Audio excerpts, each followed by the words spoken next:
Well,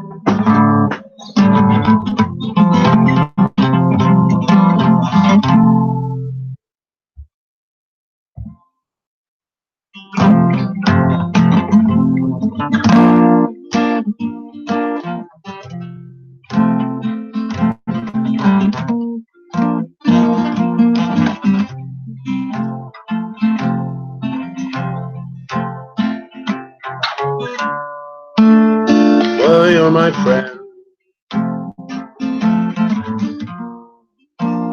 and can you see?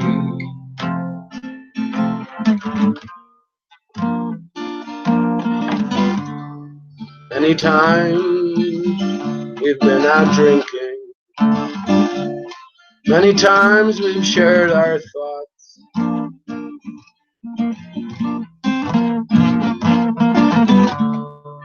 Did you ever notice the kind of thoughts I've got?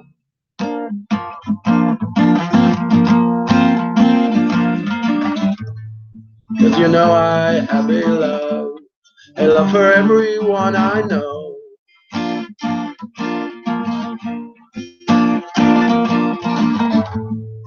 And you know I have a drive to live, I won't let go.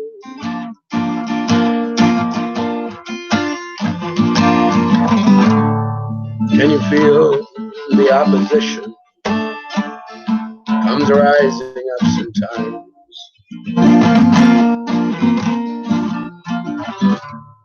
Such a dreadful imposition comes blacking in my mind.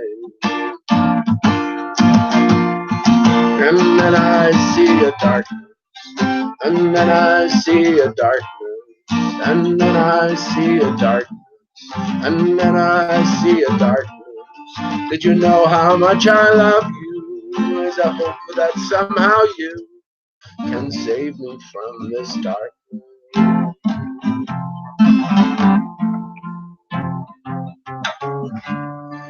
Well, I hope that someday, buddy, we have peace in our lives, together or apart, alone or with our wives, and we can stop our whoring and pull the smiles inside and light it up forever and never go to sleep. My best unbeaten brother, this isn't all I see.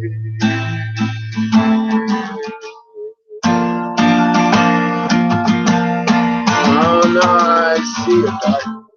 Oh no, I see a darkness. Oh no, I see a darkness. Oh no, I see a darkness. Did you know how much I love you? There's a hope that somehow you can save me from this darkness.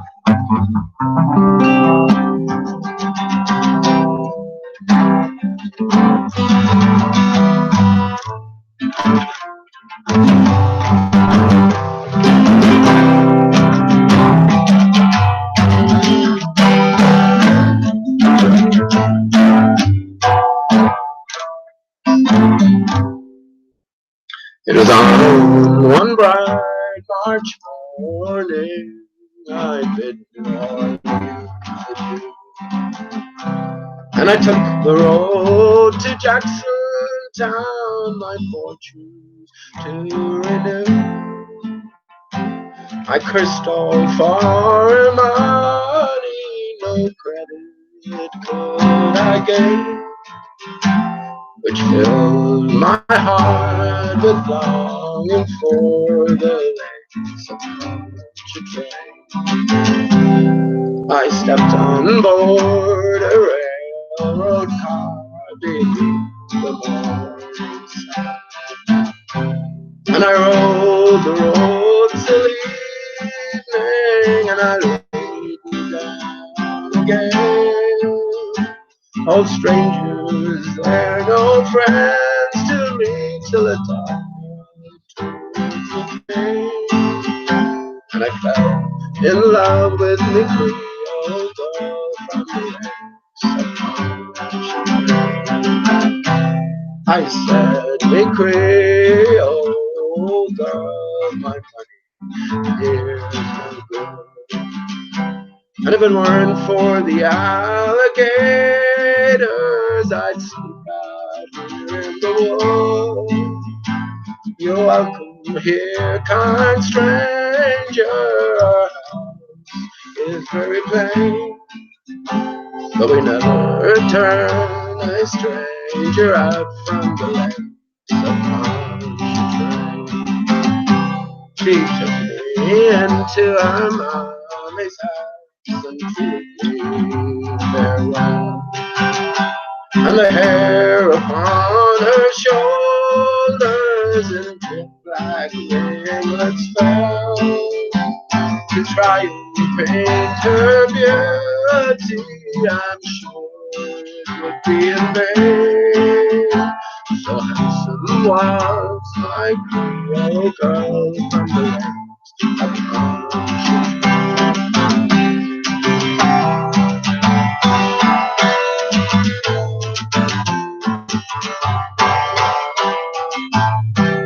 I asked her if she would marry me. She said that never would be.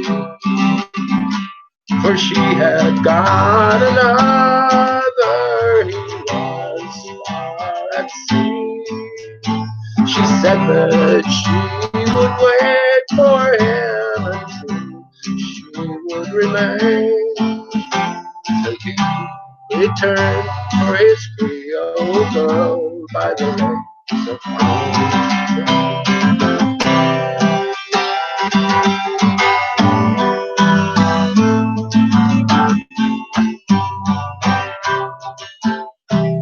So fare thee well, my Creole girl, I never see you more. I'll never forget your kindness in the cottage by the shore, and at each social gathering and blow as I ring, and I'll bring a hearse to my Creole girl by the lakes of Ocean, and I'll bring a house and Creole girl by the lakes of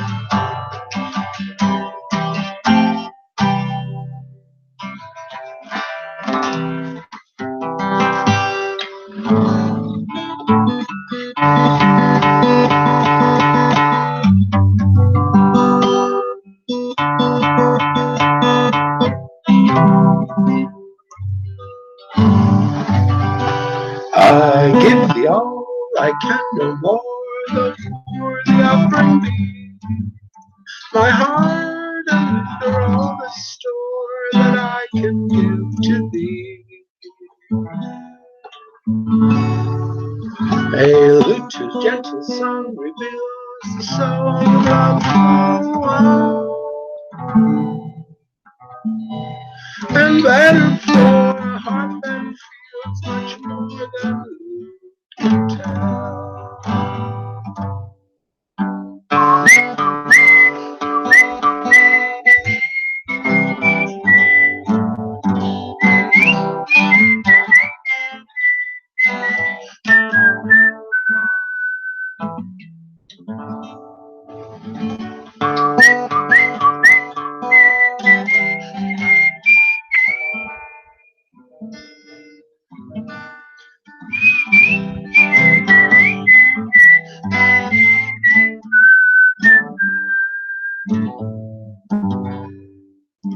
Though love and song may fail, alas, to keep life's clouds away, at least 'twill make the lighter pass her guilt in every stay. And even if care at moments flings a discord o'er life's happy strife,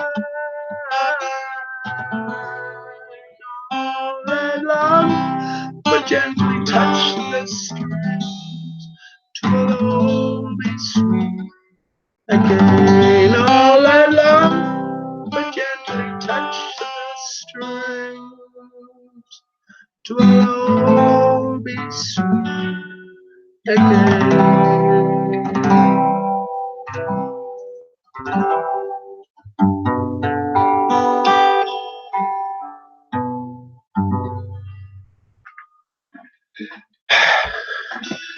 Greetings, friends. How you doing? How you doing?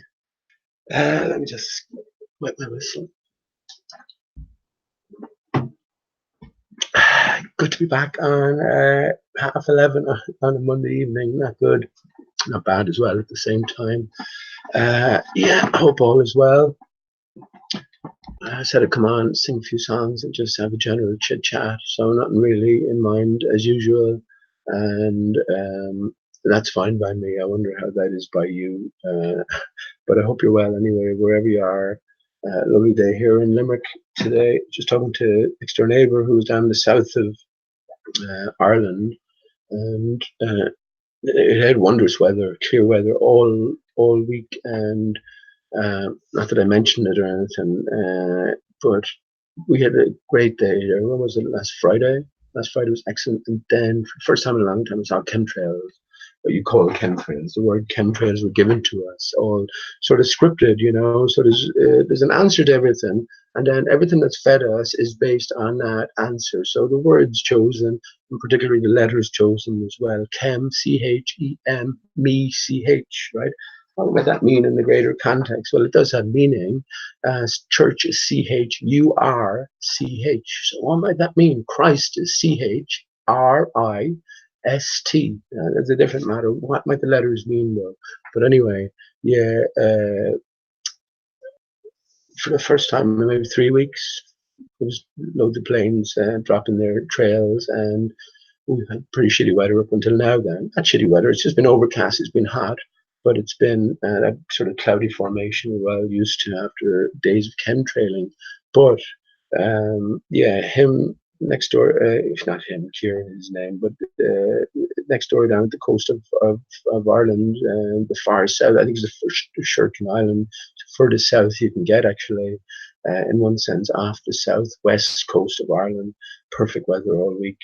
Yeah, no chemtrails there, right? So you can chalk down the variations as he did. That the bad weather system just skims us by or something, and you know, that's good enough. But I'm not going to say the same people. You know, I don't have disrespect for anybody, but when they look at lines in the sky, they'll just say, "Well, that's nothing." You know, that's first of all, you don't take notice. But if you do take notice, then the explanation. The hard-hearted explanation that it's jet fumes or just exhaust freezing over and lingering, it will do, you know. But no, there's more going on, and you know, I can't take away from someone else's reality. I can't even broach into someone else's reality. Where would I begin? Where would he begin, for instance? But there's a different reality in play here. Absolutely, I've been bamboozled, flummoxed all our lives, right? We have, but in another sense, we can think ourselves. Someone asked me today how old I was, and I said my answer was lesbian, a big gaggle of lesbians, and I don't mean that in any disrespect. I was chatting away to them, and I actually met one of them before, and she rolled me a joint, or she gave me, well, she rolled a joint, or a friend did, for me, and I didn't ask for anything. I was just saying hello and walking by, but yeah, I mean, why did I move on to lesbians? Now I'm completely distracted. Completely distracted just because it's a big gay pride, LGBT, which actually I'll just waffle on. But LGBT is a sort of a pun on light, Light. So we're told to beware the false light, right? I am the way, the truth, the light is Jesus, right? So it's this light within. Well, what might it mean? Well, again, with the letters are chosen specifically. We have the L at the bottom, the lower aspect, right? This is all about the material versus the immaterial divide. if you will. So if you want to put it like that, that's the best way you can sort of understand it. Apply everything to yourself. If you don't apply things to yourself, well, you will, right? You will. That's the only way. That's why we're here, is to work all this stuff out. I reckon, I'm certain of it. But yeah, pay attention to the letters. So there we go. How it goes: L I, right? G is the groin area. We can think of the G in relation to the theta, right? And there's a piece missing. This is why L and G go together, and L and G also have the same value of 7 in cododo, right? This is for very specific reasons. So LIGH, heart in the center, and then T at the top, the immaterial, right? So this is all referencing our bodies. We're finding out about ourselves. Once again, we've been told the story, we've been told a story, we've been told his story. Now it's time for your story or our story, and our story is told via hearing his story, right? So his story is based on our story. The lie is based on the truth. So that's the path we're down here. But I got waylaid by a gaggle of lesbians as I was talking about chemtrails, and yeah, and I pointed it out in the last hangout. There's been no chemtrails. I didn't want to use the term. We live in a completely different. We live in an unnatural system, completely unnatural. Why the need for Aristarchus has increased, right, in frequency. There has been a change. This is why we notice the increased temperatures. We notice the brighter moons. We can all relate to it, right? Everything that's brighter looks that much nearer. You can almost reach out and touch it. So again, we've been taken away from reality via the lie, via the heliocentric, right? Hell, H-E-L. Remember, we go from the H. The E is both sides of us. If we think about the 3 branches coming off the central spine, the central us, the central pillar, yeah, we can have 3 tendencies. Everything, first of all, has to go through the heart, right? Because we're greater than the body. Whatever is going on in the body, in a sort of a unified whole, has its component parts that are acting together, and we outlive the body. So therefore, well, the age-old question, where does the soul reside? Why do we have souls in our feet, right?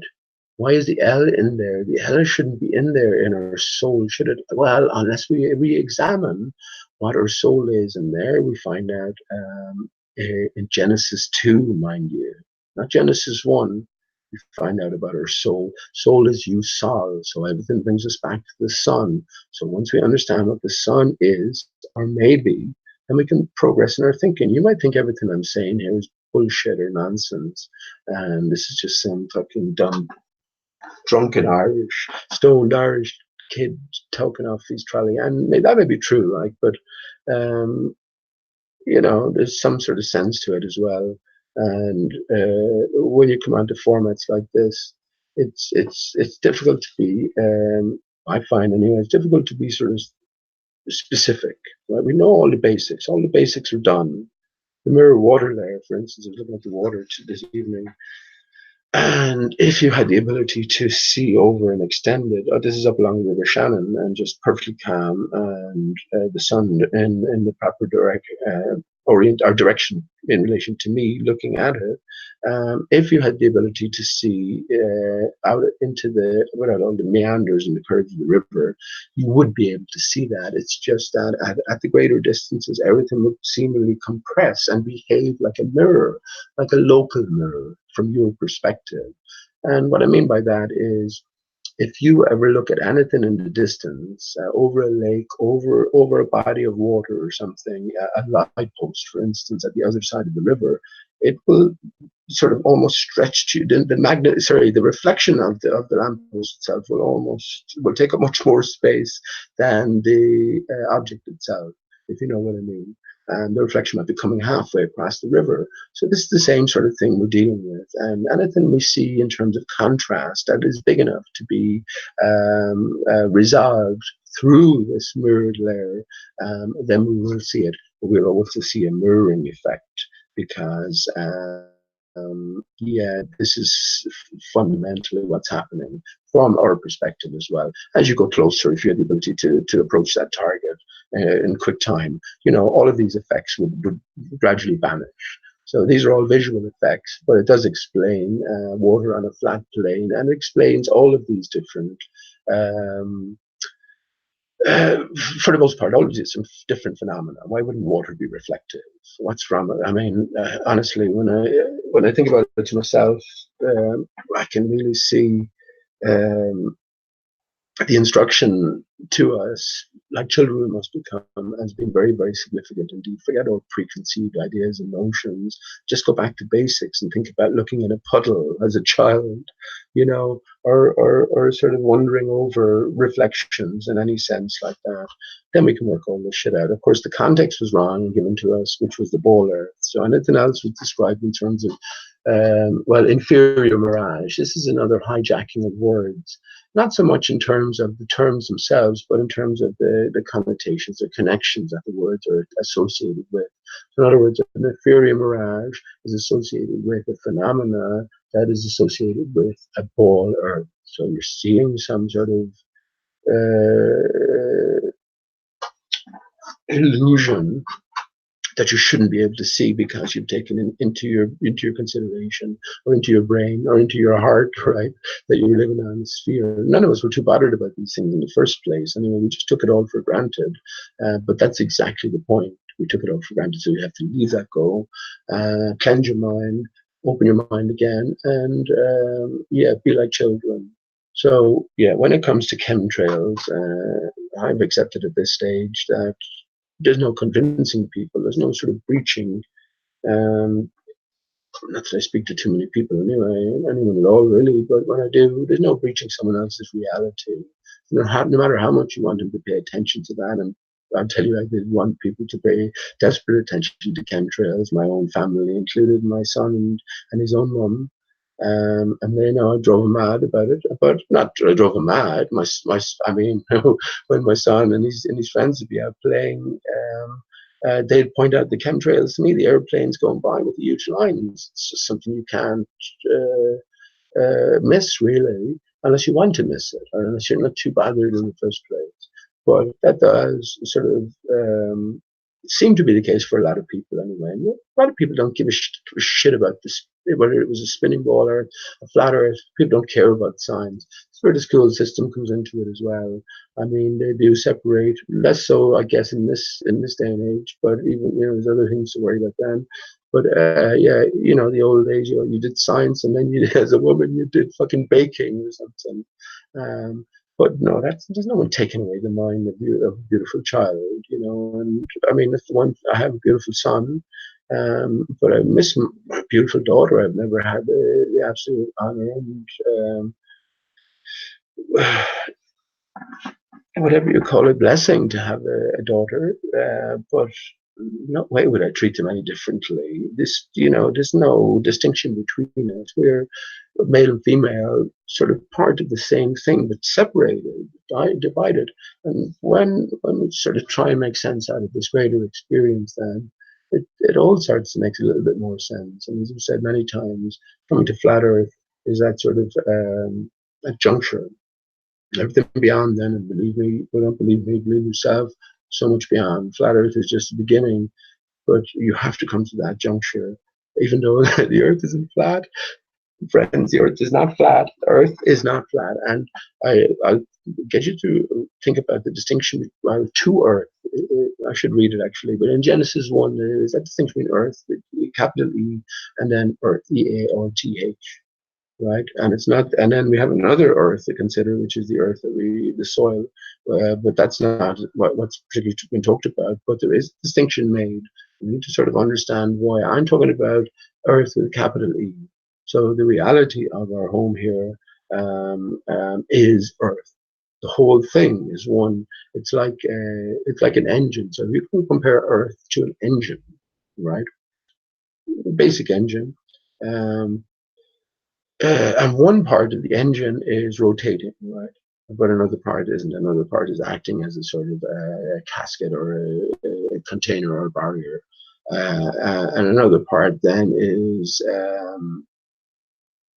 I'm trying to find whatever, other parts, there's a cooling system or something, right, within the engine. Now, you can't, when you say the word engine, say anything particular unless you say something specific. So therefore, if you say the engine is turning, the correct terminology would be part of the engine is turning. So it's the same thing with Earth.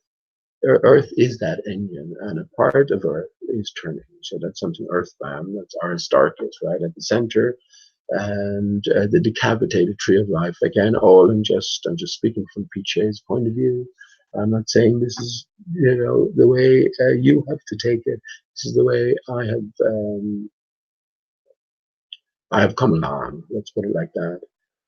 So yeah, Aristarchus at the center, the singular source to all of the skylights. We live in a broken system. It was decapitated. It was an apple, right? We had the tree, the giant trees, right above. This is the way I imagine it: the tree above and the tree below, right? Like a set of lungs almost, right? And the tree above them was decapitated, cut down. So we have the tree below working, and we have the piston-like movement, but above we have the same energy, but yeah, we have this, we will say disconnect, a massive disconnect, the collapse. So the barrier, the toroidal barrier collapsed, right? Then we have the inner barrier, and then the outer barrier that we're under. Everything is included then within that. So that is Earth. If these are the terms, we're trying to sort of get straight, I guess. And it is all about terms. In the beginning of the word, what does the word mean? Amen and name are anagrams, and amen, seamen. Yeah, everything comes back. Remember, we're told that everything comes back to the Big Bang. That's when your material universe, so it's all about you. That's when your material universe, my Steve, began, the Big Bang. When me and your mum co-joined, right? Joined together. And they were, well, I wouldn't want to get into that, like, because Steve, I call my Steve an immaculate conception, and only in the sense that not only, life is miraculous, right? And all parents will appreciate the same thing. But yeah, usually with the moment of inception, well, obviously at all moments of inception, we have the sperm in the egg, but usually there's an ejaculation. That wasn't the case in my own Steve's conception. So in that sense, I call Steve an immaculate conception, but of course, it's still the sperm didn't eat the egg. I was in the same room with Steve's mom. I didn't F her from across the road or something. No. But yeah, this is what it all comes back to. So our universe began, our venture into the material, matter, IL, right? Um, yeah, this is what it's all referencing. So in a greater sense, it's a story of you and the internal story and the external story. And when we talk about the soulmate, Sol, where did the soul come from? We have the soul in Genesis 2. This is specific as well. Genesis 1 and Genesis 2 are different stories, and they're not just a retelling of the same thing. Adam was made from dust. All the words are chosen. King James Version is good enough. That's all you need. That's all you don't need any other. You don't need to spend a lifetime studying any shit. None of it you don't need. That's not proper English now, right? So you should do a bit of grammar, but you don't need any. You don't need it. You don't need it. Get the basic grasp. And it's sort of along the lines, and just as it's ongoing, I guess, along the lines of 9/11. I was on Jose's, JG Gonzalez. How you doing, Jose? The one thing I'll say about Jose, he's acting his part, but to what degree, I'm not quite sure of. You talk about things that other people won't talk about. But that there is a part being played is for certain. But he had the usual daily offering today, and the topic of interest was 9/11. And I was on there. I got to say shit all really, but I got to say the basics and embarrass one of these ball earther official story guides, Shane Rushton, or Fat Boy, I call him. But these are all official story actors, and they're probably the same people who've been doing the rounds for years in conspiracy forums, and they're easily found out when you delve into conspiracies, especially like 9/11, where someone like Tim Osman will throw a cat. He'll be sort of a cat amongst the pigeons as opposed to a pigeon amongst the cats. So he will have a varying view regarding 9/11, and then that will get them all not at each other's throats, but heckles up between them all, because you see, they all know the truth about 9/11. That is that it is a media affair. It's a media fakery extravaganza, a victim fakery extravaganza as well. No one died. No one has to die. How they sort of compensated for that symbolically was the big blood drive after 9/11. You remember that? And Del Qua, fellow Irishman, suggested that, and it makes absolute sense. So in that symbolic sense, the blood was provided. I wonder what happened to all that blood, actually. Um, but yeah, getting beyond, well, these people get stuck on the literal, and they have a task, they have a role, and they all must know that is the case, because otherwise, how could you argue against every newcomer? No matter what argument you have, no matter what, after years, months, years, you're not going to wonder to your bosses or whoever you're employed by, because it is an employment. Um, what actually happened in 9/11, or you can't use your own fucking brain. You had to go on sites which are all controlled, I see now, for the most part. But there, because there are clues along the pathway. Remember, the pathway doesn't end because you sort of leave these libraries behind. It doesn't. They'll stay where they are, and then any newcomer will come their way and, pretty much follow the same pathway. All the information is there. So, yeah, there's something else going on. And yeah, maybe these cats amongst the pigeons is all planned as well. I reckon, and I said it last time, that when Patricia Steere left like that, and it completely erased her internet presence, yeah, that marked some sort of a turning point. And yeah, let's see how that goes. I think it's becoming more and more obvious and transparent, the sort of groupings and the sort of coordinated efforts that are going on. I don't give a fuck anymore anyway. I mean, I always know it's a situation. You can see it. You go in innocent to any new adventure, and, you follow the pathway. Isn't that how it works? So the people who've been doing what they're doing have been doing it, well, incessantly, non-stop. It's a continuing sort of saga, and they're part of the greater theater here. That's all you can say. What exactly, the big question in all of our minds should be, what exactly do they know? What are they privy to that allows them to act in sort of this deceptive cooperation?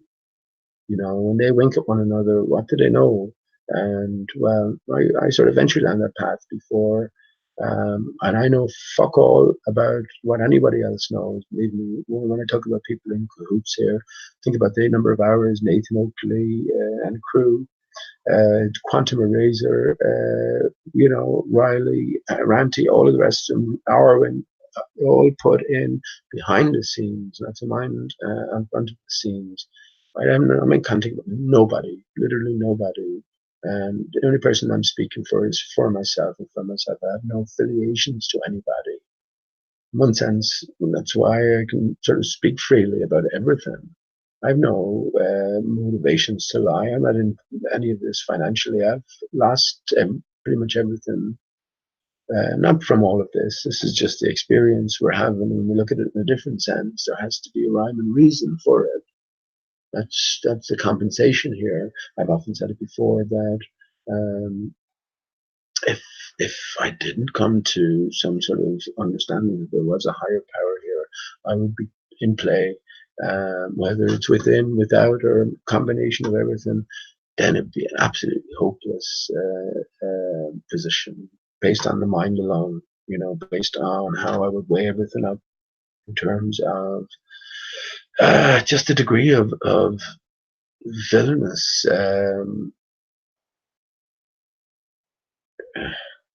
I don't know, power grabbing, you know, that has gone on, and the degree of deception and the veil that's been pulled over pretty much everybody's eyes. I mean, we're lying to our children on a continuous basis. I think that's the worst sin about all of this. I can't lie to, how could you lie to? I don't like lying to, even when grew up with my son. I never lied about Santa Claus. I neither confirmed nor denied it. I did remind him always to, when I'd seen him, and he'd go back to his mum and his grandparents to thank his parents, his mum and his grandparents for all they have done as well. But you can't lie to the children. You can't do it. But yeah, the amount of just the scale of the deception is beyond reckoning. It really is, and yeah. Unless you might think I'm not trying to fool myself here by inventing some sort of a higher power or higher reason behind all of this. Absolutely not. That's the last thing I want to do. No, there is a greater picture in play, and well, it's unfolding. It's unfolding. When will it finally unfold? Well, is there ever a sort of a fixed point in history that you can say everything changed around? No, it was always something that was leading up to a point, and then that point is presented in terms of some sort of historical format. But yeah, not to ramble on. Just get off the chemtrails issue. That's on the weather, and I think the sun is so intense now that it's sort of booted off the chemtrails, and the good weather is back. But they've had it, along the coast because there's been no chemtrails, especially where they were, where there's only like a bare village or something, and right on the extremities. Yeah, just talking about the girls as well, all the lesbians. There was actually, well, how many was there? One, two, I think four of them were lesbian, but one wasn't a lesbian. And we were just talking for a few minutes, and the gay pride, LGBT, again, that pun on light, well, ultimately, that light within is that journey within, that realization that we are these component parts, the material, the immaterial, and the heart center. The heart is the bridge. In this human form, everything has to go through the heart. That's why I'm saying the intellect, the head alone would have me lose all hope. But because I know in my heart that there's a greater picture here unfolding, and I was helped along the way as well. I've seen some miraculous things, yeah, there's more to all of this. So hope springs eternal. And well, not going to be talking about eternal or eternity or what does it mean to be outside of time. That goes back to maybe the whole reason we're having this experience in division or duality or bifurcation in the first place. But yeah, so the gay pride win, just for the laugh, when is that? The 8th, so the 13th, so they're building up already. So it's a massive festival. I mean, it's fine. I mean, whatever you feel is right for yourself in terms of sexuality, right? I think it's all. If you notice in my, I go into chat in a second, but if you notice in my description, I put in 4210 now. 421. Everything's sort of dividing and halving. The number left with the one and the zero. 421, especially because that's the number of years since the dodo has been in existence, right, or non-existence. So whatever the dodo represents, this is when something significant began. And yeah, we're Dodonomore. So I used to put in Je suis Dodo, right? But now it's Dodonomore because, well, the division is over as I see it. The second coming has already taken place. That's why there's no sort of fixed point. But when we look back upon everything, we'll see it as a gradual leading up to and more energized follow on from, I guess, the great reveal. At some point, something will have decided earthwide to change. And while changed terribly, a terrible beauty is born. Who knows? Who knows what's to come? but everything is sort of being prepared for that anyway. That's what it's been all about. So when I think about the Escape Ride and the rainbow, they've also incorporated the rainbow. That's cool. That's cool because I know now that the age of division is over. And that means that I personally, that's why we're having less children. I have only one child, but that trend is there. And when we come to greater understanding, we'll yeah, we'll accept it. We'll accept it, and it will make absolute sense to us. Not to get lost on. Yeah, I asked the question, the big question: what are all these characters that we interact with motivated by? What keeps them sort of united in deception? The deception that's more and more transparent, or at least should be, to pretty much all of us. What greater secret are they in on? And of course, we have the scare tactics and the Illuminati, all the satanic, pedophilic, devil worshippers, all of this sort of associations. I'm not quite sure that these are possibilities, of course, but old cover stories for me anyway. And when the greater story of our Earth here comes out, and once again, Aristarchus is in a state of repair. It has increased in frequency. That means that the barrier will now extend. So if you want to say it like this, gravity will lessen. Gravity is this pushing force that stems from this destruction. It's the reactionary force to the actionary force that's holding back the water. When we're told that the firmament is like molten glass, it's a perfect description of an invisible magnetic field, if you want to think of it like that, electromagnetic field, a permeable field, holding back waters. This is a perfect description of it. Like molten glass. That's exactly what that describes. So it is this permeable barrier. That's why the Kármán line is given as a vague 60 miles, give or take, because it is this transitionary zone. And yeah, again, expressing my picture. So yeah, because everything is in a state of repair. Repair is an interesting word. PAI or repair itself. That's what it stems from anyway. Yeah, inflation of the bubble. This is what I think all of the steel towers, steel structures earthwide, especially along the desert areas, they're taking the place of the giant trees. So you'll have sort of centers of focus energy, whatever energy you might say that. And their part will be to sort of prop up the barrier. So life can begin again. Is this what the Tower of Babel is about? Just wondering now, thinking to myself, the Tower of Babel. And yeah, look, the Bible is interesting. Read the Bible, go through it. 9/11 was an inside job. Well, inside us, right? So when we look into where Job was from, he's from Z, us. Job is us, right? Job. Yeah, everything applies to us. So I think the greater story will be revealed. And these actors, these players, these operative agents are privy to some of the greater story, I should imagine.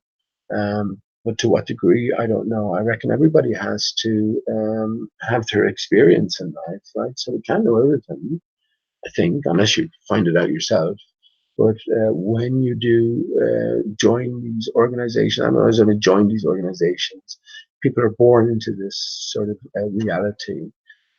Right now, across the earth, I think millions and millions of people who know the earth is flat, and they know the greater, somewhat the greater story beyond. Millions of people who know the true nature of 9/11 because they're on the inside, and that sort of inside, that bubble has been ever expanding. And I've often talked about this before. If, say, someone like me was made privy to, let's say, a more positive, greater picture, and there were roles to be played to sort of gradually waken up humanity to the true nature of their reality, would you play the role? Of course we would. I don't think anybody wouldn't, right? because you'd understand what, or you'd be privy to a greater story. Let's say it was a great story of destruction, and out of the ashes comes the phoenix, right? If someone destroyed the tree, someone chopped down Aristarchus, that's the only tree.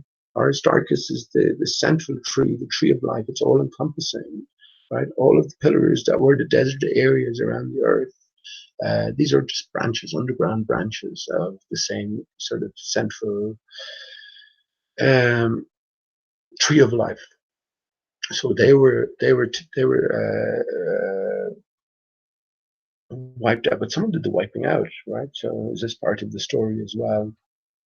Well, I have to think it is now, and as I mentioned many times, it's a construct, right? It's the great game of life because we outlive we outlive our bodies, right?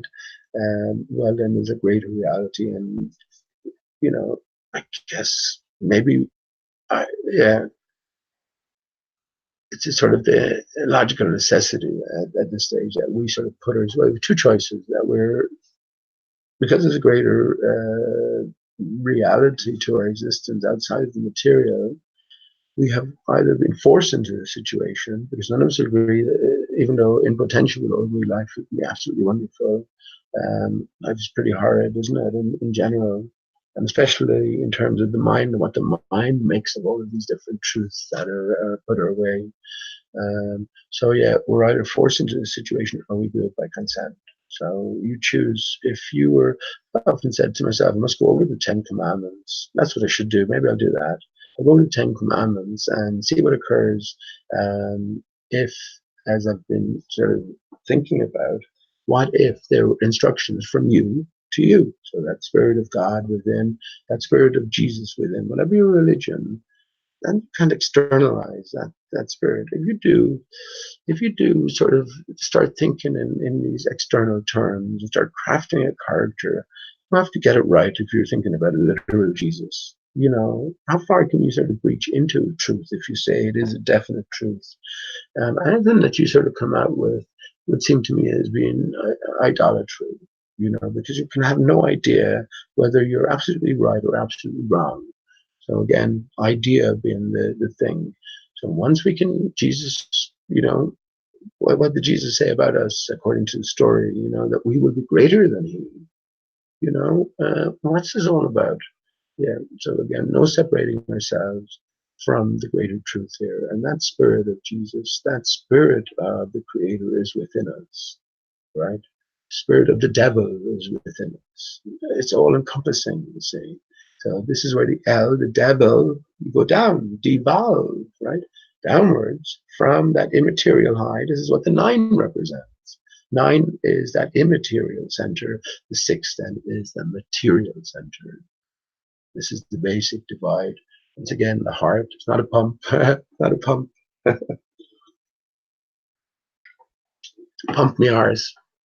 Pump me arse. It's like we know now the stars are not. We know now, for instance, Polaris is not fucking 20 million miles across, a massive star in the fucking vast distance. It's the same thing with looking internally. We've come to flat Earth, or we've come to the next step. Now, how can we connect the external to the internal? So yeah, when we look at it in that sense, or if we, nothing wrong with it, thinking in that sense, what if the 10 commandments were from you to you? Now we're going to look at the words in a different sense. And when we talk about mother, honor your mother and father, of course, some mothers, some fathers don't deserve honor. And I'm not speaking about anybody or any situation in particular, just we know that there are situations like that. So maybe we look at things in a different sense. This is honor your own body. Right? Your father sky, in the name of the Father, and of the Son. This is why the Son was of the Mother, right? This is Mother Earth. This is the material center, the regenerative center. Father, Son, Holy, right? Each side. Remember, I was talking about the left and the right side, and the branches coming off to make the E. Holy Spirit, right? It's Spirit, IT. So here we have the very top. So once we recognize that.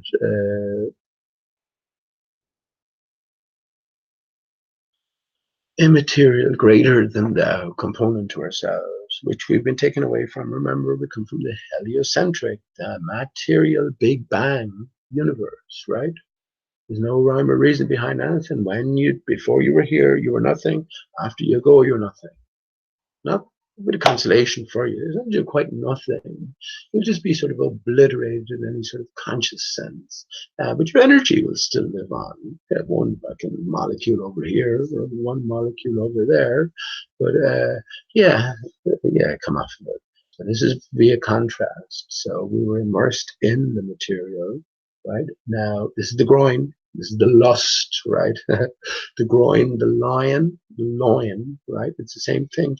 When we think about Dorothy, the Wizard of Oz, the three components, we have the Scarecrow, the Tin Man, and the lion, right? So when you think about the aspects of your own being that these characters represent and what they were seeking, and how it applies to you, this is the ultimate path here, no more, no less. And it's only via that contrast then that we stared into the pit of nothingness, right? That we can sort of come to appreciate the wonder, I guess, the wonder of the real truth. And whatever this experience is, well, it's a far cry from anything that I fucking thought it was. I thought it was. So I was just going to say, before I go into the chat, finish up about the lesbians. There's four lesbians, and one of them wasn't. And she was just, oh, what's this about gay bread? I'll come in. And I said, what are you going to do? Pretend to be a lesbian for the day? She said, I can do that. And I could see, I don't know, some sort of a shop, some sort of a boutique open.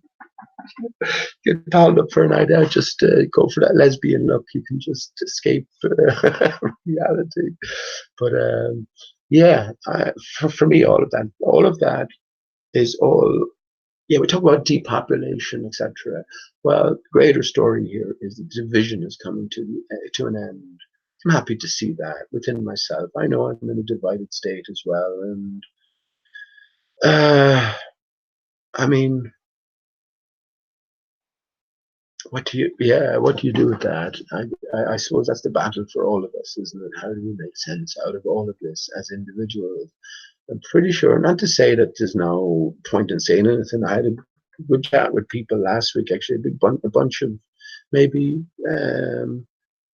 what were they, about 20, 21 years of age, and literally sat down, had a few cans of beer, joints going around, just pure chance, and I was chatting away about what I chat away about, and people were interested. Like, people have heard, the young people have heard about all of the different conspiracies, so they're certainly open-minded to all of these things. But outside of that, I mean, everyone's having their own experience here, but a greater story is in play, and what sort of effect the individual can have in terms of affecting that greater story. First of all, who knows, right? Who knows? I said it's a great game of life. There's many different clues placed for us. So there are people in the know. The same hidden hand for me is immortal, right? So that's been in play from the beginning, which I'm happy enough. The beginning, as we know it anyway, goes back to the dodo, 1598. So yeah, this year that brings it to 421 years. And when we think about the date for Easter Sunday, remember? Yeah, well, what's this all about? Easter, Ishtar, Aristarchus Sunday. This is all about Jesus, the birth and death and resurrection, right? Rise, erection, first of all. Right. So let's just go back briefly. So, who's this Jesus? Well, we celebrate his birthday on the 25th of December. What do you do? That's when the sun is sort of starts its rise again for people in the northern climes, or the northern hemisphere. We have two hemispheres to our brains as well, which actually I could talk about. Well, yeah, that's what I'm thinking about anyway. So we have this divide. We're in this divided state, and something connects the two sides, and that needs to be activated. Is that the pineal? I think the pineal has to be crystalline. and something will and can activate it. Aristarchus.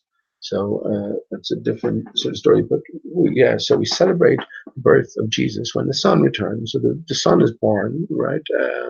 Things are looking up uh, for the spring after leaving the fall behind. So we have spring and a fall. When we were talking about the piston-like motion of the tree of life within the toroidal bubble, holding back the waters beyond. Um, right.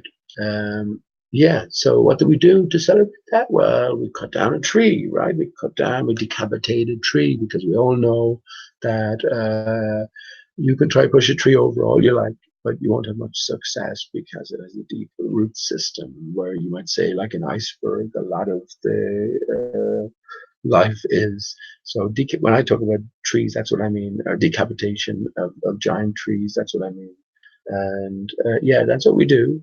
For the birth of Jesus, we get a decapitated tree, we put it on an X, right? X mass, X mass.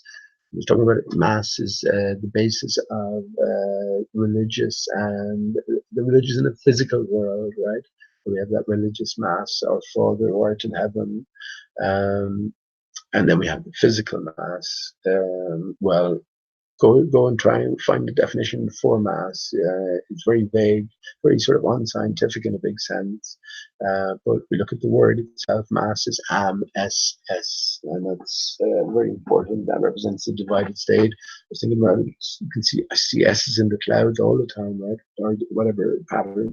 If you bring two S's together, right, one in reverse to the other, you get a love heart, right? And if you bring them together, so that's an S and a backwards S, if you bring them together a different way, you get an 8, which is a twisted 0. And everything is referencing our divided state. So male is divided from female, as Genesis 1.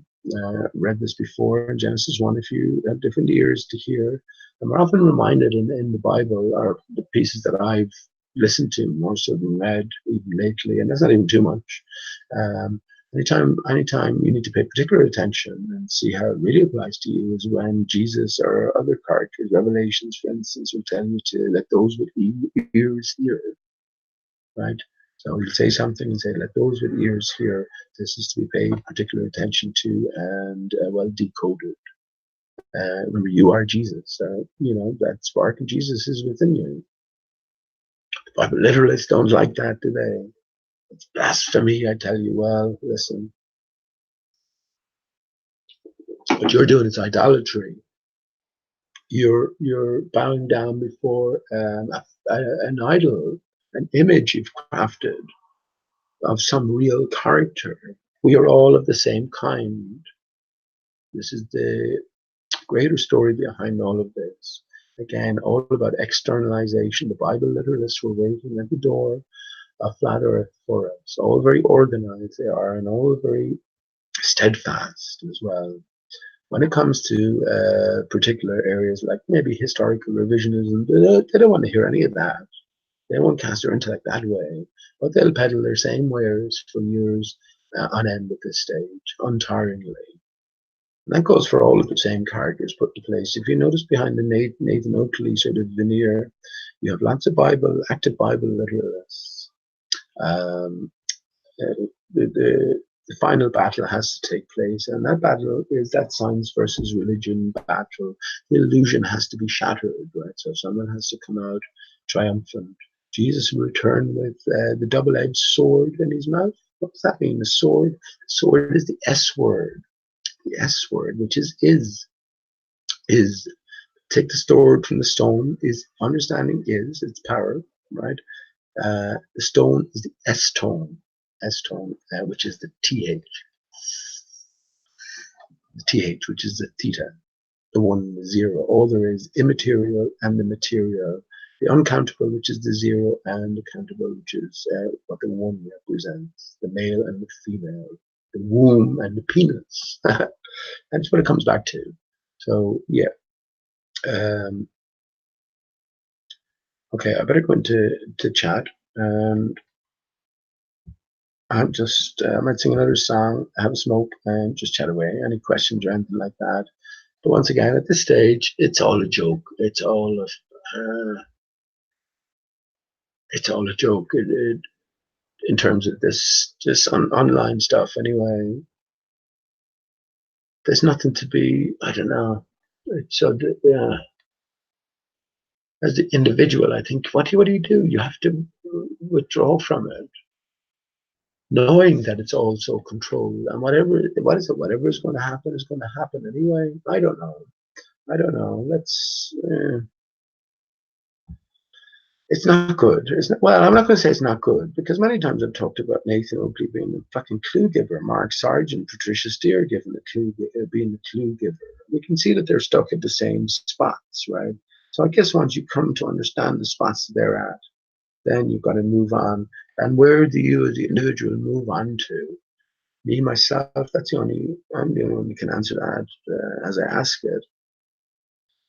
Well, here I am trying to answer it in a greater sense by maybe speaking out in the open and going to chat now and saying hello, which is what I started all this off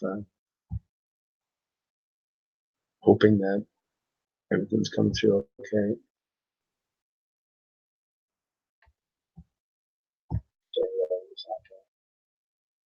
Yeah, look at the big head in your man. The sun was mad. That big tan I got there was from sitting on the grass with all those young people.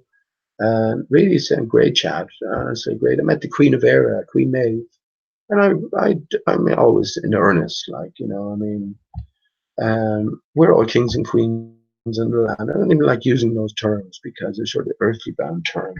Um, but in terms of any greater recognition, this is what's recognized. Maeve was her name, was an ardent, stringent ball earther. But of course, I have all the arguments catered for someone who would think they have it down and would be able to argue against a flat earther. They can't because they're soon hit with facts that they can't deny about their own model. You know, the biggest one to pull is the speeds. Ask them what speeds are we supposed to be moving on. There was a sitting on the grass and not a breath in the air. And after a while, it was very interesting. They sort of began to take things more and more seriously because they'd been looking into other things and they've heard all the conspiracy to moon landings, and some of them fell on this path and some of them fell on that path. One of the guys who was very kind, Pa was his name, and I was just sitting there on my own. I had no intention of, I was just taking in the sun, and yeah, he came up and anyway, whatever happened, he was meeting two girls over there, and he invited me over. And she said, "Grand man, if you want," and I went over anyway. I started talking to them, and yeah, as it progressed, yeah, well, it seems like they all know about the moon landing as a possibility that it's fake. They gave us fake footage, but for greater reasons. This seems to be the sort of the way of thinking, that okay, maybe they found some sort of a dreadful truth, some sort of alien race that were intent on destroying Earth, and they had to make it all because greater work was going on in the background to sort of well, defend against any possible obliteration.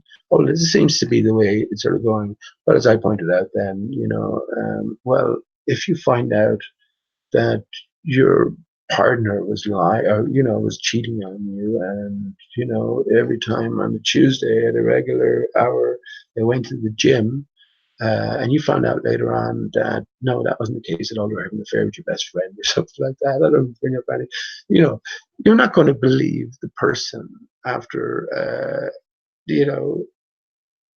finding out such a massive lie when they come along on Tuesday afterwards and tell you they're going off to the cinema at the same time. It's not going to happen. But that got them to think as well. And I guess it all goes back to, well, what is truth? There's so many different layers of lies. It's overwhelming. It's almost overwhelming. I can't imagine anybody else's path to all of this, not to mind somebody, I mean, they were in their 20s, early 21, 20, 19, that sort of age. And can't imagine what they're focused with, but they all seem capable and confident. And with open minds, we can overcome. I reckon that the youth will lead us home. We've sort of failed them in a big sense. I'm 47. We let this happen. I guess what can you do about it is another question. But I reckon they will lead us home because they're more privy. My son was fucking smarter than me when he was born. Let them mind when he was 5, 10, whatever now, whatever he is now. Honest to God. But I know these things. Looking at my friends, just everything that they consider, just the way the mind works. I was retarded. We were all retarded around here because we had so much less to consider. So when we consider the wonderful potential of us all anyway, and yeah, they're definitely on the right track. Um, but yeah, sorry, let me say hello to people in chat, and that's what I'll do. I'll go through the Ten Commandments, right? And no disrespect to absolutely anybody, we're all in the same boat here. We're all the same kind. But I will be reading them as if, let's consider the possibility, our greater selves instructed. These are instructions from us to us, right? You as an individual, that greater splinter, if you want, that spark of Jesus within you is telling you this, or that spark of the Creator within you, or Allah, or whatever, you know. I'll be doing it in that sense. So let me go into chat and say hi to a few people. Any questions or anything like that? I'm just waffling on with no sort of fixed thing to talk about as usual. So no pressure whatsoever. Who gives a fuck? Honestly, I mean, uh, yeah, I mean, shit. What's the point? What is it? Some sort of a charade? Some sort of a yeah, competition? I don't know. Absolutely not. Absolutely not. We have these technologies given to us and these um, means given to us to be able to communicate in this mass level. I see it all as playing out according to plan. But when I think about why I'm here talking, yeah, I mean, what's the point anymore? In any deeper sense, anyway. That's why when I talk about stuff like Aristarchus, the decapitated tree of life, I'm just going to say that and leave it. Someone says, "What are you talking about? Give me some evidence." I have lots of stuff I could talk about, but because I know that this is the greater story of all of us, um, and the story is already written, I only came by it because the clues are there. The clues are everywhere. Well, then the same applies to you as the truth seeker. And if it's in your truthful path, then you'll find it. Otherwise, what can you do? I'm not interested in going back like I did today over the same arguments. It was like going back to square one with arguments regarding 9/11. You're arguing against somebody like Brenda, a nameless, faceless, tranny uh, contributor of nothing at all. Everything official is supported by Brenda, and everything unofficial or conspiratorial is mocked and ridiculed, which is a big tell in itself. I reckon Brenda is the potential to be the kindest hearted human being you'll ever meet, and has taken on this role. So they're in possession of greater knowledge, and they've taken on this role of the antagonist, right? And I've talked about Brenda's name before, Brenda von Assen. Very encoded, very encoded. And there, as I was talking about the letters earlier on, B, V, A, right? V and A are opposite. So when we think about the upper as opposed to the lower, in relative sense, it's not in the judgmental sense. We are what we are. You can't separate yourself from your body.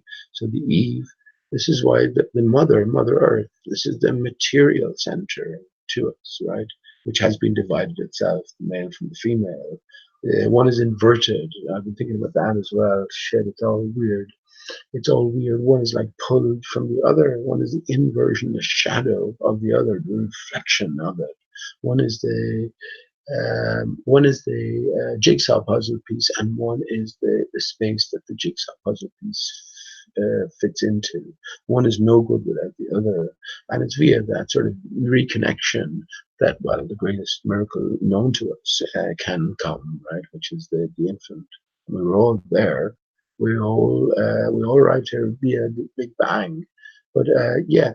I could see people like Brenda being the nicest people going, and they are just playing this impossible role. It's a tough gig being a bowler these days, but they'll continue doing what they do. Like flat earthers on the scene will continue doing what they do. Even though, yeah, well, as I say, since Patricia Steer left, and she mentioned the dodo, Patricia mentioned the dodo, and Patricia knows where I've been coming from and all of this. If this is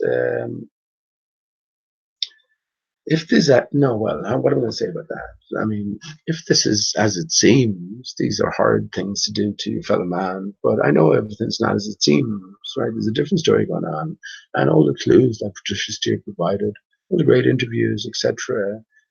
This is for the purposes of your greater education. But Patricia was a clue giver herself. Patricia Magical Mystery Tour, right? A reference to the Beatles. Mark Sargent tells us he was a prepper. Another reference to Mark Sergeant Pepper's Lonely Hearts Club Band, A Walk to Alice in Wonderland. All clues for us. So yeah, people taking on different roles, and ultimately, yeah, I see them connected. So where do you go from there? Who is there to convince about anything? I don't know. I'm not trying to convince anybody of anything to begin with. If I'm speaking to anybody, I'm speaking to my love, my Steve here. But even at that, there's such a divide here, and that divide is hard to bridge. But yeah, since Patricia left, I reckon a turning point is reached, and a significant one. If you want to sort of project into your own future and imagine flat Earth becoming common knowledge, however you imagine Earth really to be common knowledge, well, then the people who were there at the beginning, those sort of pioneers, um, they will be put up on pedestals so high it'll be unbelievable. So when we talk about Mark Sargent, Patricia Steer, it's along these lines we should be thinking in terms of their role significance. That's certainly the way I think about it. Every fucker knows about flat Earth. I don't mean that in that sense, but yeah, it's a sort of an open secret, I think, and yeah. Back to the Future, everything's pre-written, so there's always a date was set. So what exactly that is, as I said, maybe the good news is, in spite of the destruction that we all came from, we're now in a state of repair, and well, um, yeah, the bubble is being reinflated. No more gravity. Whee! No more gravity. And again, every one of these issues are sort of controversial issues. There's a sort of core 5 or 6 different flat Earth, globe Earth debating points, and these same points will be rehashed and rejuggled and presented over and over and over and over and over and over and over again. So if you haven't settled on those and moved on in your own thinking, I guess you're selling yourself short. That's the only way I can think about it, because there's so much more that's there to be learned anyway, in potential, as far as I see it. Is it all the ravings of a drunk, old, crippled Irishman since he's king of Eire? Well, I don't think anything. I know that. I told you in what terms I use those words. We are all wondrous beyond measure. And the highest authority on this land, if you want to have any authority at all, is the man and the woman on the land. We are sort of we're surrounded by people who will sort of bow before us in one sense. The politicians, the priests, they're all intermediaries. They're all there to serve us, right? But on the other hand, then we don't know who we are, right? Nor do we know who they are. Maybe this is all the process of us actually finding out who we are, and then, if you want to say, stamping our authority. Not in such a way. This is our dominion. This is our inheritance, isn't it? If you want to put it like that. This earth was created for us, or we were given dominion over this earth. And if not, well, prove me wrong. Prove me wrong. Who are you gonna make the claim over me? Oh, my government. Oh, you claim to serve me, right? Okay, so anyway, that's a different matter. That's getting into the legal name, that corporation distinction. But Well, as you just popped up there, and someone named Sky Fly Brian, let me read out what you said. Talk about this, your sex change. What made you change your sex and why? I'll show you mine if you show me yours, Brian. Isn't that a character, Brian? He's never showed his face. He's the one with the sort of he's the meme generator and constantly picking out mocking representations of flat earthers, which is fair enough. Anything goes. But sex change. Why would you suspect I had a sex change, Brian? Is my digit ratio wrong? My shoulder to hips. I'm going to show you actually as I have a cigarette. Are my shoulder to hips ratio wrong?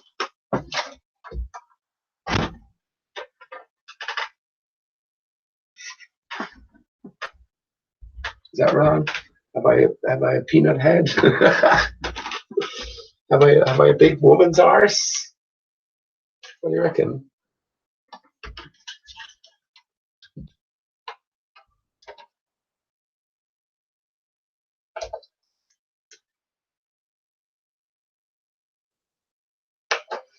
Show us your apples, Brian. We'll never get to see your apples, right?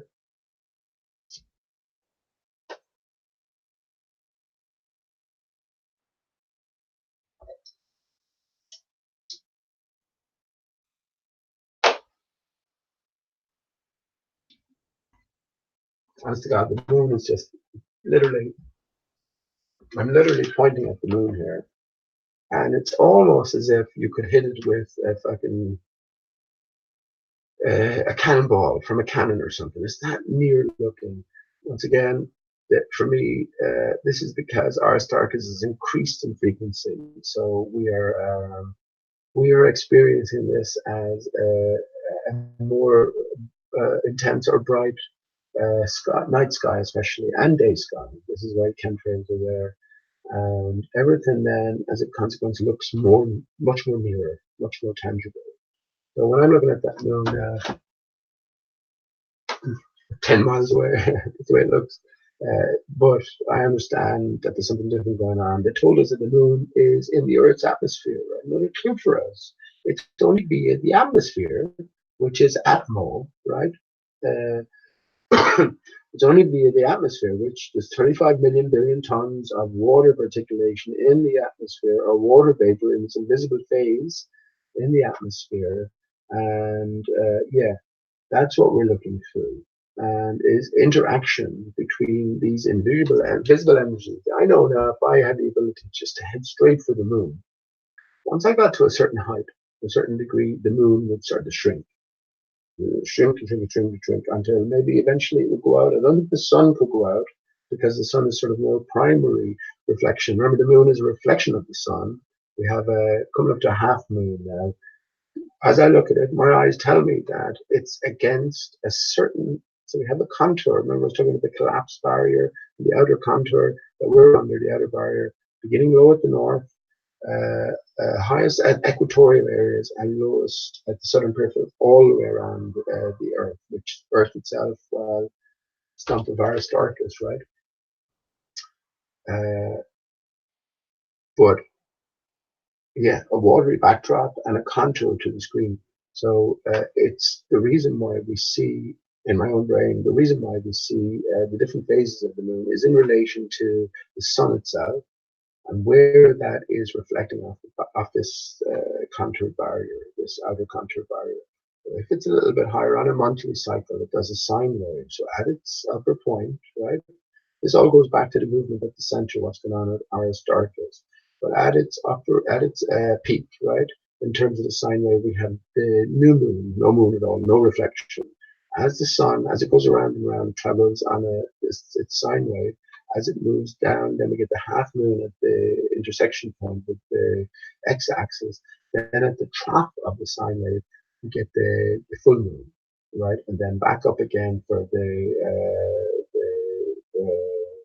other half moon on the other side, whatever that's called, and back again to the no moon. This is how I see it happening. It makes sense, right? But yeah, it's all about getting the contour of the barrier right. So Mark Sargent gave us the snow dome, right? So the highest point being above Polaris. Even though that might be the case in some sense, we do live under a separate barrier, and yeah, I think this barrier is at its highest point, 60 miles. Amazing to think about that. 60 miles above the equatorial areas. So if I'm in the Philippines, right, and you're in Australia, and we're on the same longitudinal uh, meridian, and we're looking at the same sun at equinox, right? It happens 2 times per year when the sun travels directly along the highest point along the contour of the equator. Then, yeah, as I'm in the Philippines, 1,000 miles, say north of your direction, north of the equator, you're 1,000 miles south of the equator on the same meridian, and we're looking at the same sun, pointing, facing ourselves, looking in opposite directions.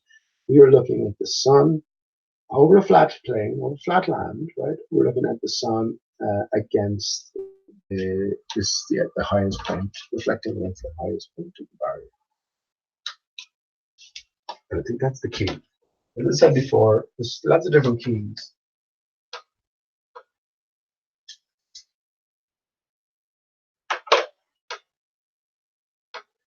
I think this is one of the tricks they use as well, words, wordplay. So it just brought me back to fucking Bill Clinton. Depends on what the meaning of the word is. There's ISIS there, Bill Clinton. That's all an act. Bill Clinton, yeah, Monica Lewinsky. That's a load of fake shit, a load of fake nonsense. But what they needed was George Bush to definitely get in. So they had to discredit the Democrats as they were leaving. But behind the George Bush is getting in anyway. But everything is sort of symbolic. Everything is sort of referencing something different. So yeah, when we hear terms like it depends on what the meaning of the word is, well, we can sort of take note, that we're dealing with theater here, and these are clues for us. And of course, ISIS came to prominence, and still is prominent, not so much these days.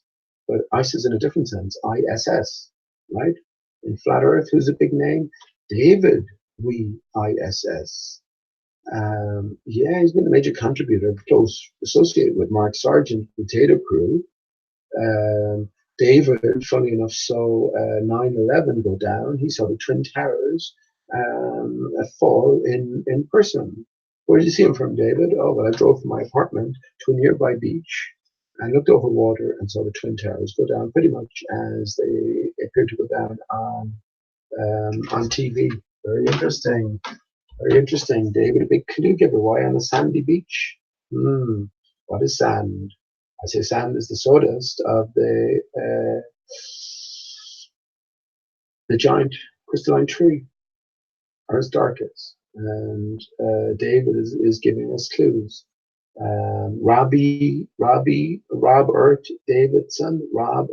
Davidson is elevated the king of Flat Earth over Mark Sargent and Patricia Steer. They've sort of taken a second, what's the word, second fiddle to Robbie Davidson. That's the whole point all along. You've been prepped, you've been prepared. Now enter Robbie Davidson, stage left, with the Bible literalists. So here we have the great setup for the final war, the science versus religious battle. Gog and Magog, Armageddon, right? So everything is reversed. Science now has become purely about belief, and religion has become about truth, right? And I don't mean religion in the sense, we know about all the fake religion. I'm talking about a higher power here, creator, God, if you want. So God exists. This is the truth, right? Whatever, again, I go to the 10 Commandments. In whatever form God exists, we know there's a higher power here.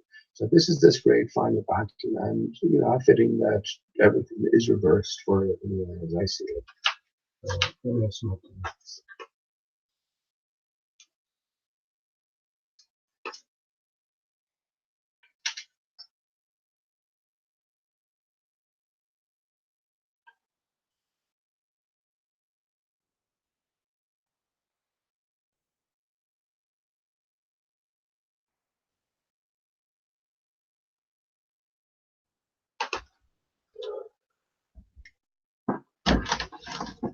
Yeah.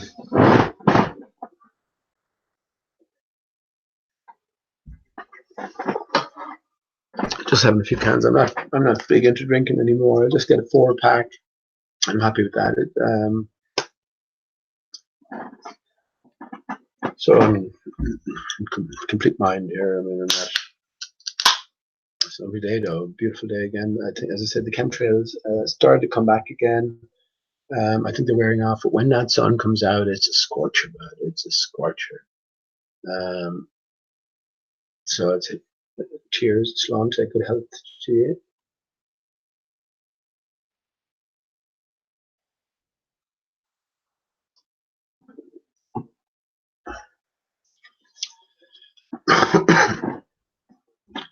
Yeah, so what do you reckon? What do you reckon? It's it seems to be playing out that way. That's the way I see it. And well, needs must, right? It's all pre-written. The Globe Theatre has come to an end. Gather your belongings and good luck finding the exit in all of this darkness. Yeah, exit. Do you ever wonder why Christmas was Xmas? So Christ and X. That association is made. So we also think of the word Mass, M-A-S-S, but in Christmas it's Christ, M-A-S, one S, right? So the distinction between one S and two S's.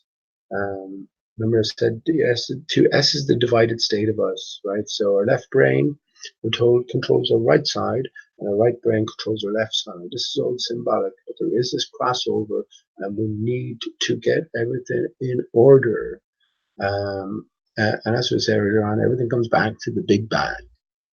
Big Bang. So it's your energy, your life energy, your sexual energy, if you will, not to be wasted. Do not spill your seed on lust.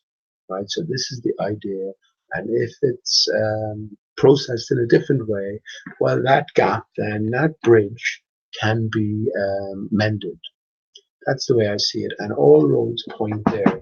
For women, it's the menstrual blood, as far as I can see. But for men, it is the semen. It is the tar. Tartaria is in the news. Martin Leedkey, I said it years ago. Nathan Oakley. Nathan, first of all, N-A backwards with the T-H in the center. That's significant. Now, Nathan could know about all of this, but he might know about it as well. He's just given a role to play. But I should think that they know about it to some degree anyway. But yeah, Martin Leedkey, Patricia Steer, all of these encoded names, Mark Sargent, Robbie Davidson. Come on, what are the chances? The chances are nil when you consider this the great stage of life, the Globe Theatre. Chances are nil. So when Martin Leedkey tells us he's a sailor, there we have a tar, and now he's talking about Tartaria. Well, our ears should cock up. But yeah, this is what the tar represents. R-A-T. R-A-T. Go A-T. Remember, there we have the upwards pointing, the upwards tendency, right? So, yeah, or you can go to hell. If you don't go AT, you can go to hell downwards. The H is in the center, right? The A is up, and then the T is the top. Right, this is what it's representing, the top hat. P is another letter that represents, the key row symbol. So yeah, once again, all as it applies to our bodies. Now, I'm not saying I know I'm missing stuff, and just what do you do? Yeah. Well, it's in our hands. That's ultimately the message here. It's in our hands. And as I just talked about Easter earlier on, well, you go through that Easter ritual in the Christian church and the Catholic church, more especially the Lenten fasting, right? So what do you do after a long fast then? You go for communion, right? Communion on Easter Sunday, Easter eggs. So the communion combined with the Easter eggs gives us what? Well, the birth, right? The resurrection. This is what it's referencing. So the idea here is that we fix ourselves, we heal ourselves. Are you disgusted? Am I disgusted by the thoughts of me talking about consummation? No, man. This applies to all of us, right? So if you're a male out there, this applies to you as well. You have the same bodily functionality,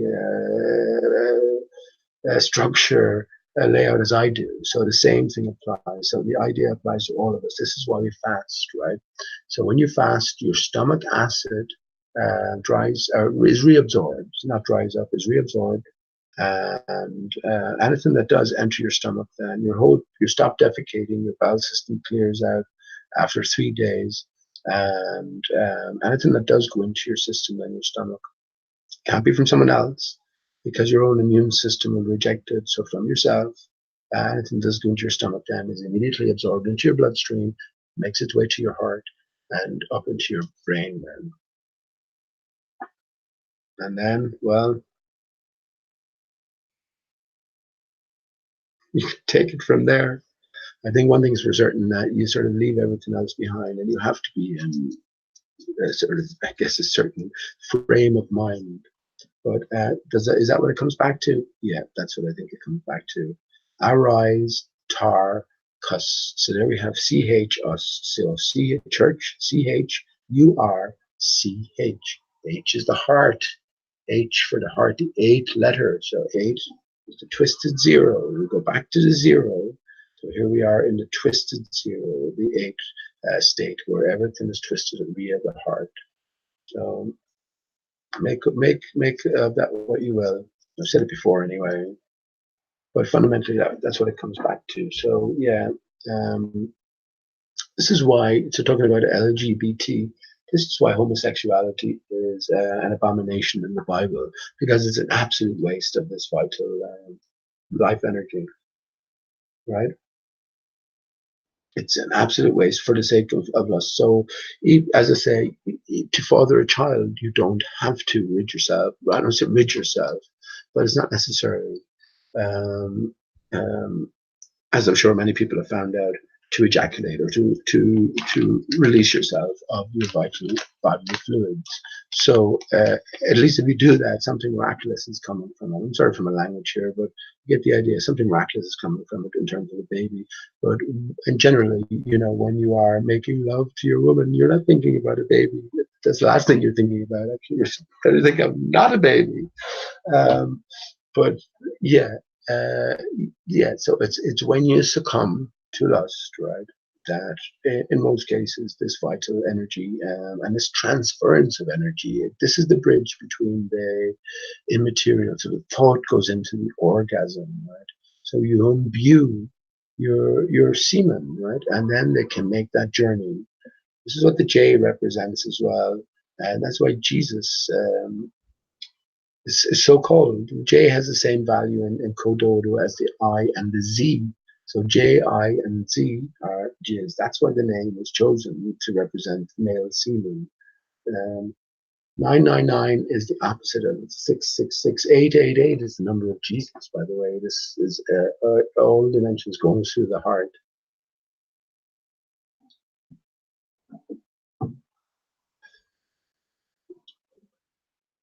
And this is what all NASA's fucking sex references are about. They're bringing it back to you, bud. They're bringing it back to you. You're responsible for your own shit. The answer was always in your hands, in the palm of your hands. There's my letter.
going to sing a song now, and I'm not going to wear it. I'm not going to wear anything, but I'm just my mother's out, so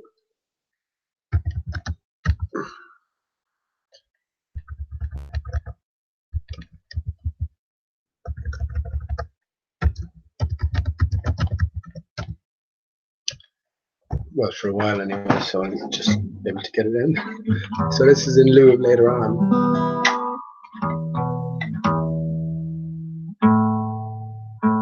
My guitars, well, I can't find a crack in it, but when you hear this, right? So as all I'm doing is just gently pulling it. So there's a crack somewhere, and I think I have a fear it's going to be up the top here,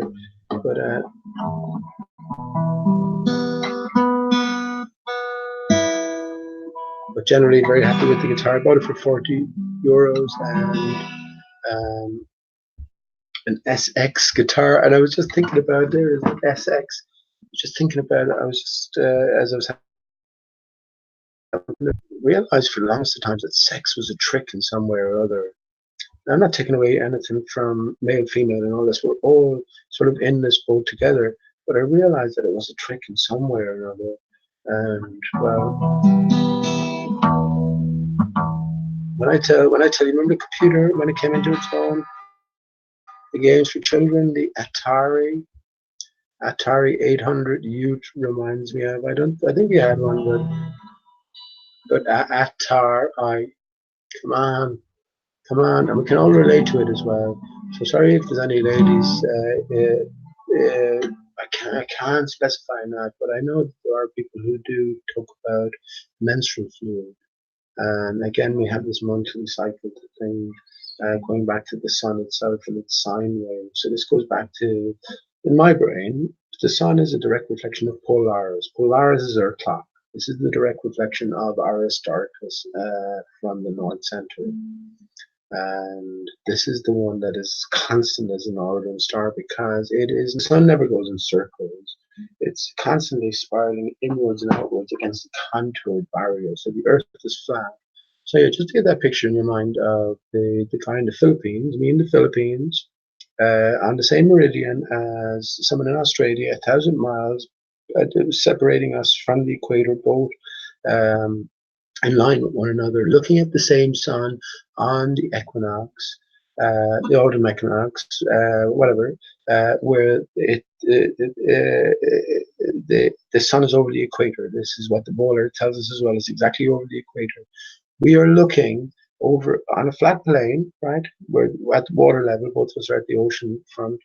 We are on a absolutely horizontal plane, but the sky is contoured. This is what it is.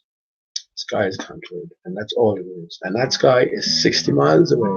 They're looking at the sun, or the point of reflection of the sun, which is the reflection of Polaris, which is the reflection of Aristarchus as it is doing its movements.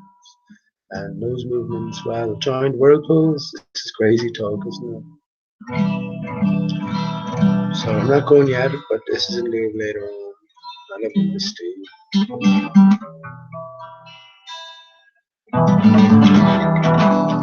So a bit louder.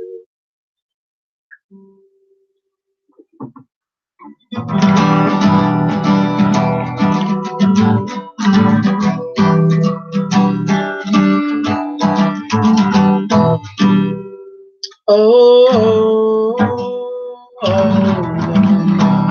the money that I have spent it in food. And all the harm that e'er I did, alas, it was to wonder. And all I've done for want of wit, to memory now I can't recall. So fell to me the parting glass, good night and joy be with you. If I had money enough to spend and leisure time to sit there, there is a fair maiden town that slowly has my heart beguiled. Sex again, right? Her rosy cheeks, her ruby lips, I own she has my heart controlled. So felt to me a parting last good night, enjoy me with you.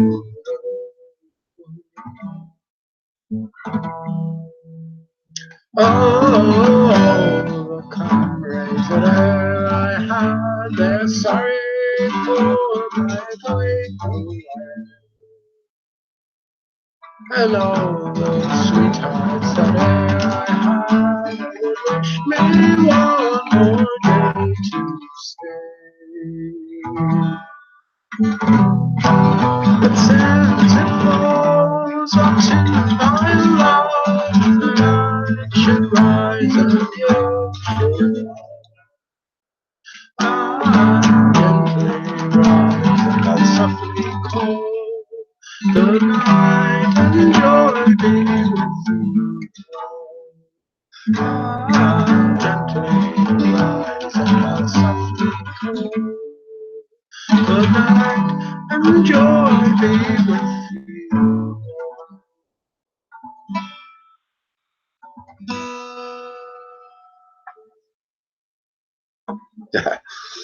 To get that in before it's too late.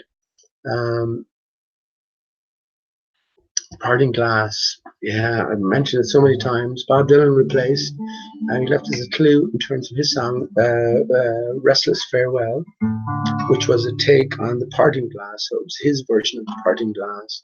So let those ears hear. And we were always meant to, well, via the power of the internet and ease of access of information at our fingertips, find this stuff, right? So when I hear people talking about the Mandela effect, it's fine, but you have to remember that everything is sort of scripted and presented to us, especially the internet. So lots of things are capable of being easily faked. It doesn't say there isn't anything sort of miraculous going on as well, and well, there absolutely is. So. But Bob Dylan left us with that clue, and his was. Let's see if I'll just sing the first verse.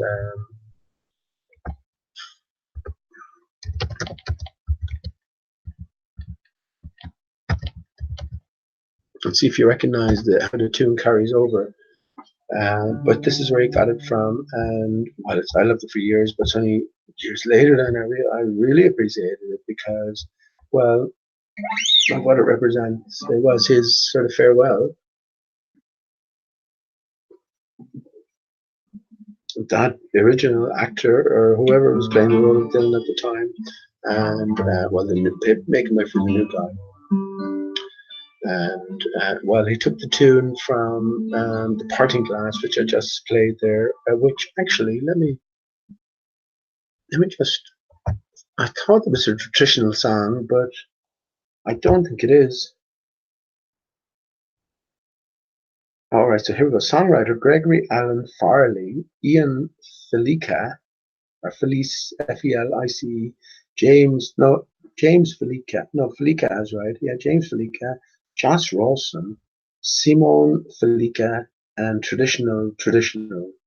Okay, that means it's fucking traditional then, and they just, okay, it's a traditional song. But, so yeah, Bob Dylan took the lyrics, or sorry, took the music, well, I had the core music anyway, and just, I don't play a verse or two maybe. So it goes.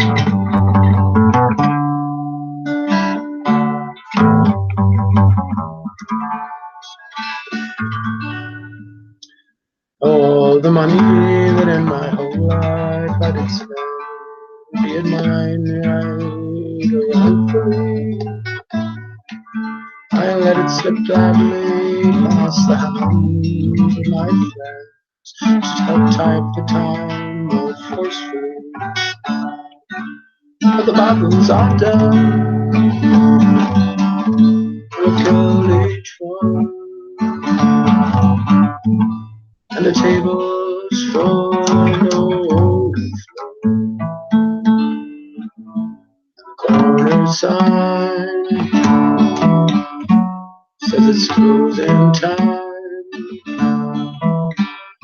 so I'll bid farewell and be down.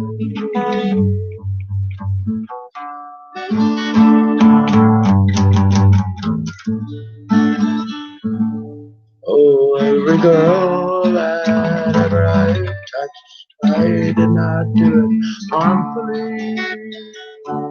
And every girl that ever I heard, I did not do it knowingly. To remain as friends, you need the time to make amends and stay. Since my feet are now fast and point away from the past, I will bid farewell and be down.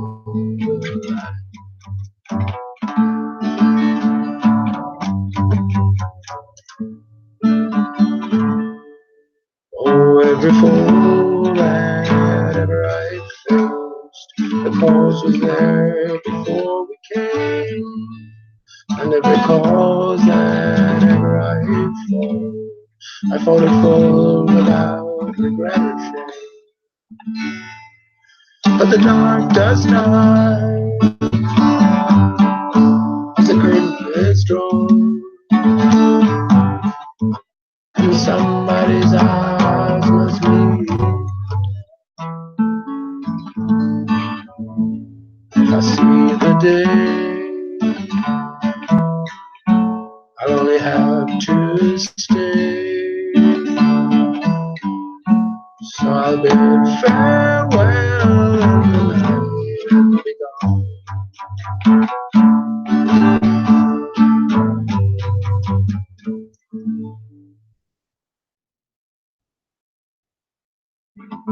Oh, every thought that's strong ain't not in my mind.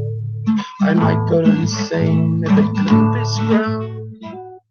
But it's not to stand naked under unknowing eyes. It's for myself and my friends that my stories are spun. The time ain't told, yet on time we depend. And no word is possessed by no special friend. Though the line is cut, it ain't quite the end. I'll just bid farewell till we meet again.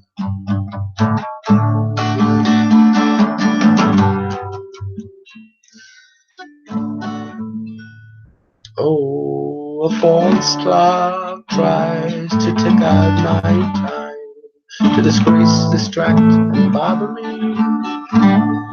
And the dirt of gossip flows into my face, and the dust of rumors covers me.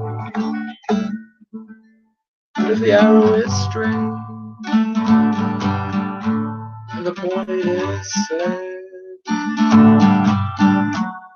it can pierce through dust no matter how thin. So I'll take my stand and remain as I am. And I'll bid farewell and not go away down.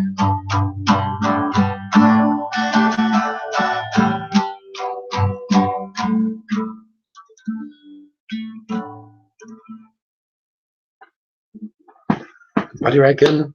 Could you see the relation between one and the other there? Excellent, though. And when we put it in the greater context, remember Bob Dylan is a greater corporation.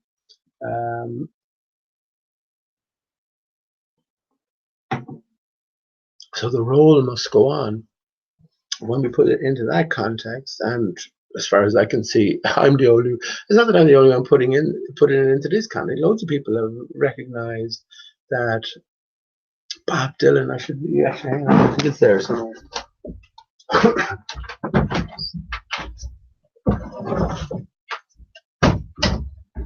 we go. Told you himself. So at the back, there's one. There's a different one, but all throughout we have. Let me just. So there's the first. This is sorry. By the way, this is no, this, my son's mum, Stephen's mum, Sarah bought this for me as a birthday gift or something.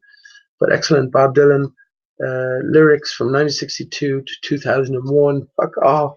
So is that all right? Well, that's purposely done as well. Bob Dylan 2-4, second letter, fourth letter.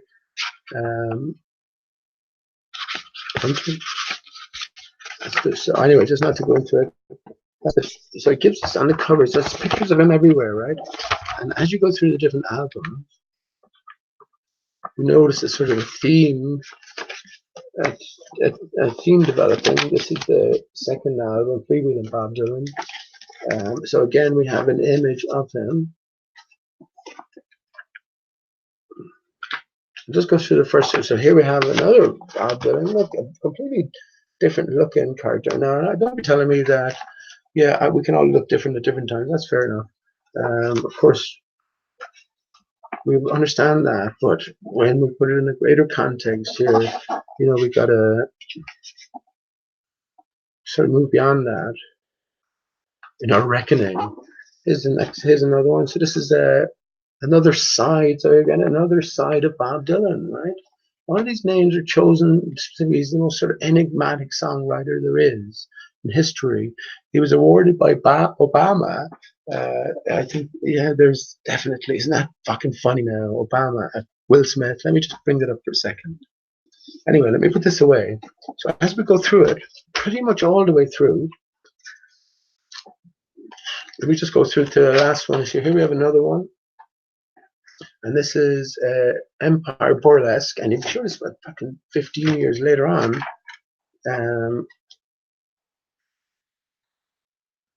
Etc. Here we go. This is Under the Red Sky. So the idea, or the point being, a greater player in all of this, one of the most famous musicians and meaningful contributors to music for so many people in history. But when you find out, like the Beatles, all are crafted. I would encourage anyone to look, actually, just looking at it yesterday, came up by chance. Not really by chance, I've been looking at the Beatles a little bit more, but I never tend to get too deeply involved because Paul is the dodo, right? We have George Harry son, R-I son, H-R-I, son, right? And then we have Richard Starkey, R Starkey. So R-I Starkey. What's going on here? You know, all of these things. We know how enigmatic the Beatles are, certainly leaving lots of clues for us. But what is the context? So it's only when we come to flat Earth again that we have the context. And don't settle on flat Earth. Earth is not flat. Earth is flat in the same way that a tree stump is flat, only in a particular sense. There's more to Earth. But in relation to the spinning ball, this is where Einstein's relativity comes into things. Just clue givers. It's all scripted stuff. So yeah, in relation to the spinning ball Earth is flat. All the land masses are jutting up above level water, but you can't even say that water is level in an ocean-wide sense because we have the tides, right? And all tides surge from the north. So we have this constant sort of movement. We have this constant life, you know. So something is coming from, and going in to at the center. Now, where do all these characters play? Yeah, that's the context. We'll forget about that in particular, but that the Earth is flat, you know, in that general sense, in relation to the spinning ball Earth. Yeah, that's a very fundamental sort of stepping off point or stepping on point, right? because anything you talk about after coming to flat Earth, no baller can relate to or will relate to. Especially the bowlers who are the sort of returning antagonists who are playing dumb fucking every time, can't see beyond the basics. They'll leave those people go. They know well the Earth is flat, but what's there to be reckoned, well, for you, the individual, is what is the real nature of things, and that certainly is known. This is why any call for exploration is futile, even though they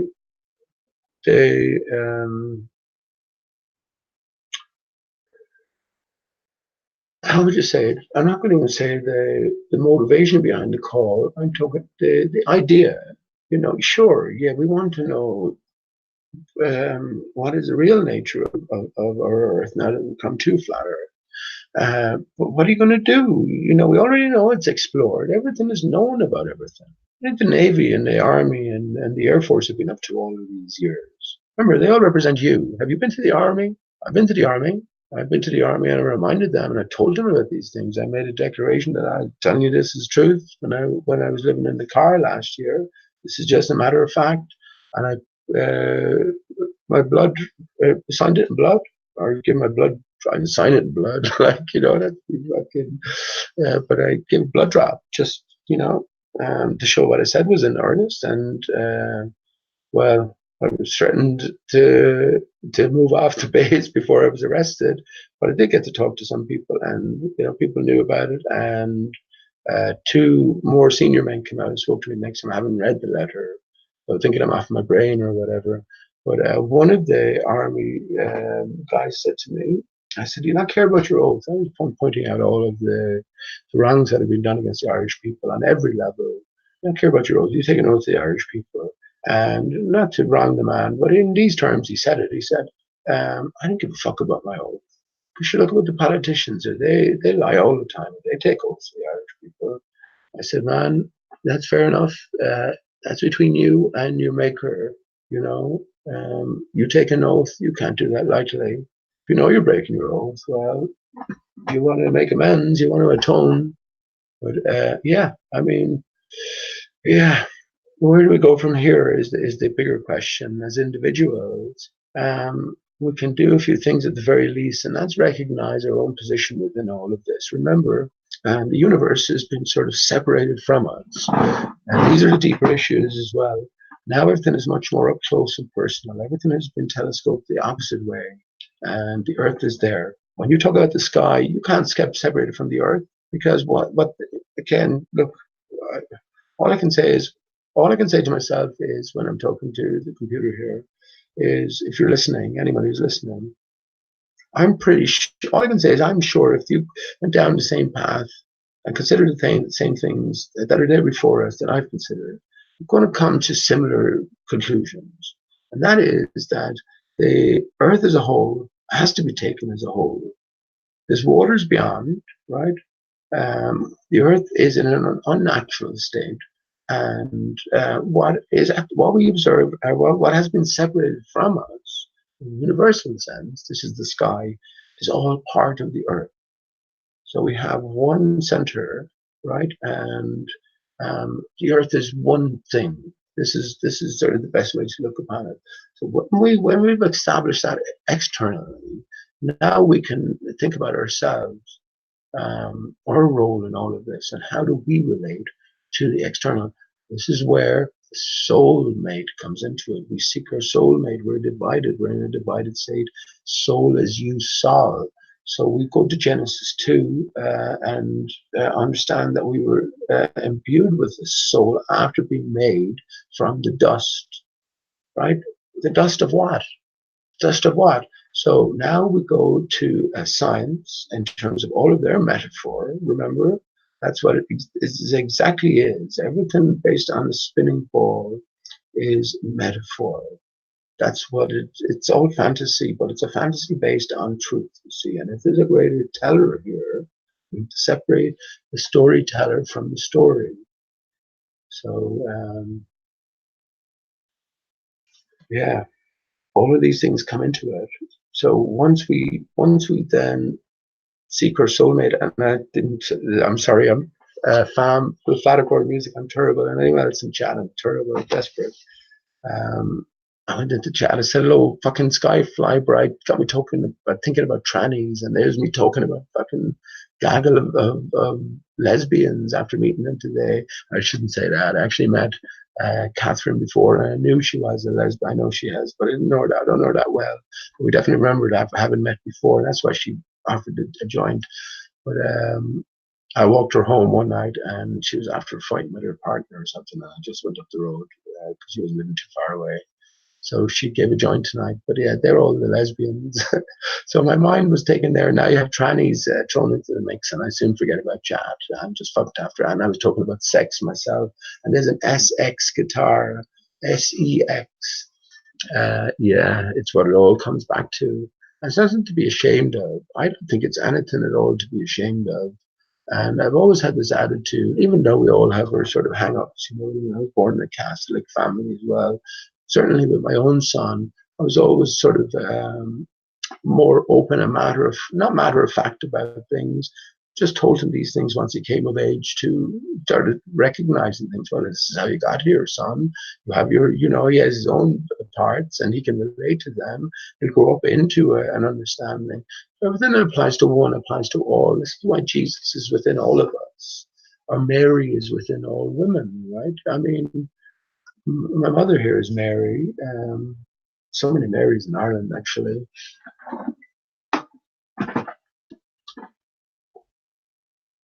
But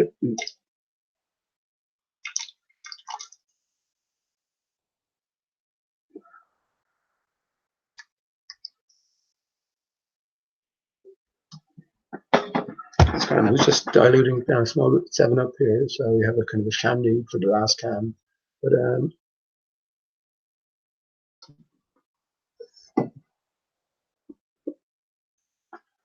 yeah,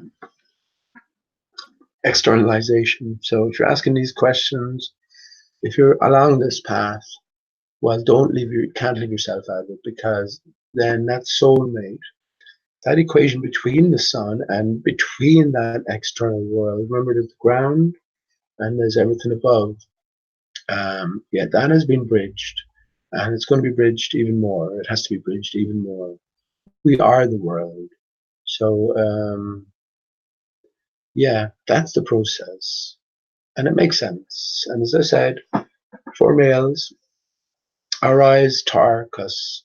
Cuss, if you didn't realize, is also a diminutive shortened version of the name Jesus in Spanish. The body of Christ, the holy bread. What's bread made from? Dough? Dough? Dough? Did I say dough? Yeah. Dough's money? Is that what you said? Wow. Do a deer. Do re mi fa sol la ti do. Do do do. Do si do. Is. It depends on what the meaning of the word is, as said Bill Clinton. I'll slick willing. Oh yeah, just to talk about that, George W. Bush, Charles Manson in brackets. Let me bring that up. I was going to bring up something there a second ago, and so I see that's what I'm saying. There's so many things I could bring up here and talk about for hours. I end up generally talking about nothing and not making it back to the chat when I say I always mean to.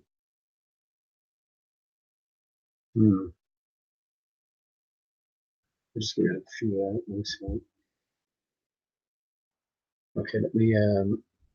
That wouldn't be on Flatter. Okay, I brought this up the last time, right? I'm going to just play it briefly.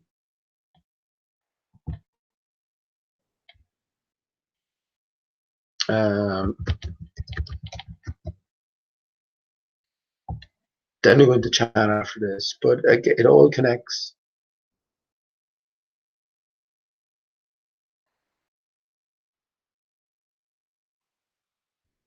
I think the best one is, these are fantastic, and all of them, like, and if you can just imagine, it's all theater, but I think the best one, this is the one that convinced me that it was George W. Bush, and it's not, first of all, it's like, it's a few different factors involved, and I mentioned this so many different times, and the thing that I've sort of found that it doesn't take any fucking any intelligence at all. I'm fucking not smart at all. I don't think, right? I don't think. But I've said it so many times. You have to sort of take it step by step. And it's only by connecting this. I mentioned off about 9/11 earlier on. Save yourself a whole lot of time if you just go to yourself, type into your YouTube search or your Google search 9/11 media fakery. Once you've seen enough examples of it, then you can view the whole lot of it as fake, right? And see what lies beyond them. What is a greater story told? This is where it comes back to George Bush here. Then, and when we look at this, let me just share my screen.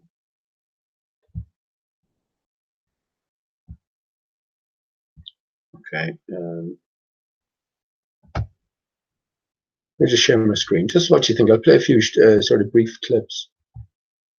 But this was the convincer. This is way back 2012 or something like that for me. I hope this is okay now because I have to overload the. Right, here we go. I hope you can see that. So it's the Infinite Wisdom of Charles Manson, and it's when he had the. Here we go. This is the interview particularly. I don't spend much time on this. Honestly, I don't know much about the story, the basic story. There we have a Beatles connection as well with Helter Skelter. So this is what I'm thinking of. And George Bush then goes back to 9/11, and it's all about the same thing too. 9/11 was about two becoming one, right? The two twin pillars, unbirthed and reborn in the form of the free dome. Remember I was talking about the repair of the barrier, free dome tower, the singularity. This is the prime gun, I think, Flash Gordon ray gun. Along with I'm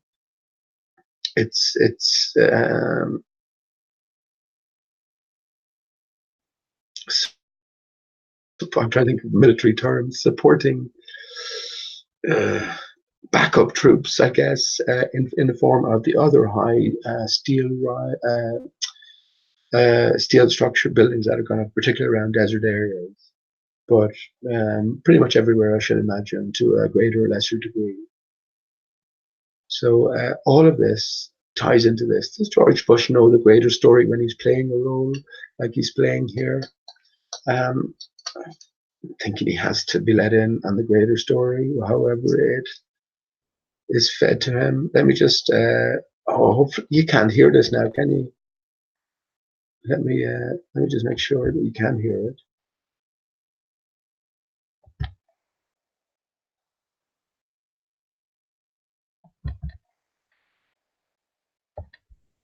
Yeah, I think you've got problems with the audio actually. So if there's problems with the audio, just bring it up. I'll give you a few seconds to bring it up there on your own. If you want to join along, the Infinite Wisdom of Charles Manson by No Mercy for Scammers. So yeah, this was the convincer for me way back. Just some of the mannerisms and the modes of speech. You know, those sort of habits that you develop over a lifetime. So hopefully you can hear it. Let me just go on to the particular area and just play. I'll play a few seconds here or there and let you see what you think. Say the usual here is these only go up to like 120, 140, which is no higher than that. Look, oh, there is 360. Okay, great. So let me just play that and.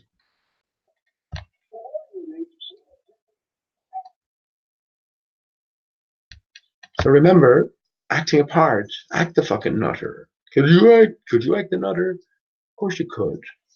So when George Bush is put down as the dumbass president, far from it. Far from it. If you can act the fool as good as he acted the fool, knowing that he was acting the fool, by understanding this guy here, Charles Manson, is George W. Bush, or the same character, the burning bush. The relation of Aleister Crowley, who made it compulsory for all of his students to study Alice in Wonderland inside out. That's your clue. Go back to Alice in Wonderland. Chapter 3, we find the dodo bird.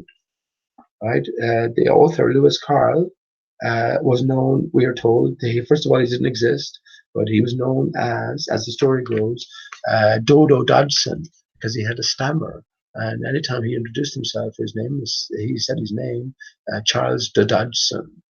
In terms of all the menagerie of characters that animal characters he produced from Alice through the Looking Glass, Alice in Wonderland, Alice Through the Looking Glass, the character said to relate to the most, maybe unsurprisingly, is the Dodo, who has a very sort of minimal role in Alice in Wonderland in one sense, but maybe not in another sense. It's what's unsaid. Roarers, right? It's like when I ask about Jesus, we don't hear about his sexual demons. We don't hear about this frustration, this sort of monkey around the neck of every one of us. If he's living the life of man, he's been through all of our pains and passions, etc. But we have been made more open to it in recent times, maybe with the Passion of the Christ. Last Passions of Christ was that. So all of these sort of things come into play. But yeah, maybe indeed that Jesus spoke volumes in the Bible about, and in the Gospels about, that sexual war, battle within. Yeah, it's just we have to develop new ears, and let those with ears hear. What do you hear when you purely for educational purposes, no profit involved here, profit making involved. So no mercy for scammers. This is what this is about. Let's play it for a minute or so, and I would just ask you, right? Try this yourself. This is bringing me back now, maybe fucking 7 years. Excuse my language, but 7 or 8 years, and ask yourself in your own time as well. Not ask yourself. Put off the visuals and just listen to it. So see what you make of that. But let's just let him talk for a minute.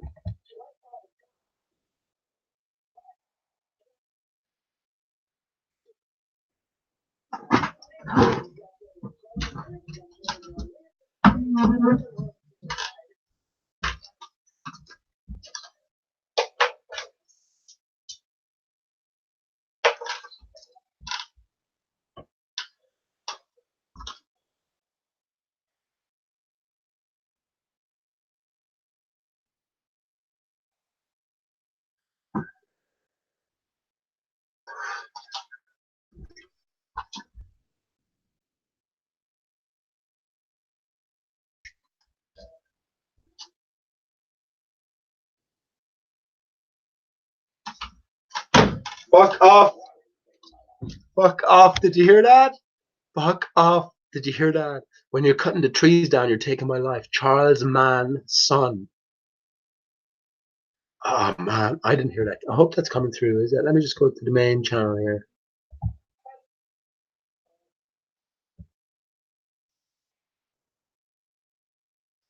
Did you hear that? Can I just go back and hang on a minute. It's a shame now if the volume didn't come in there.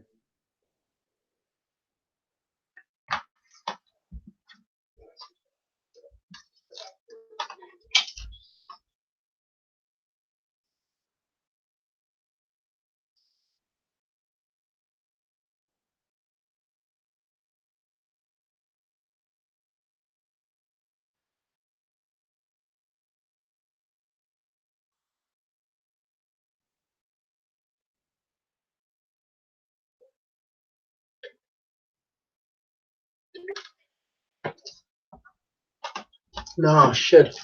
So you can't hear anything at all there. That's bum anyway. Well, that sort of ruins it a little bit. But he just did say, how could you get that up now? That I can hear the sound. No, there's no sound settings. Hang on.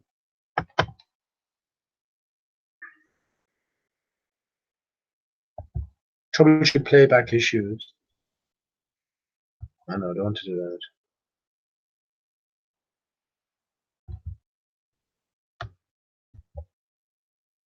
No, I think you're going to have to bring it up yourself. But that's what he just said there. Let me just repeat. Let me bring up subtitles. hang on, that's better now. Hang on. So you can, I'll do that now. And I actually wanted to go back a little bit more. You have to hear his voice there.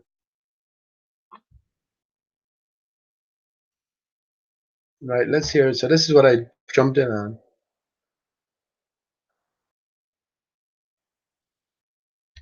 Ah, come on. Why would he talk about this? That's amazing now. Come on. Just been talking about Jesus.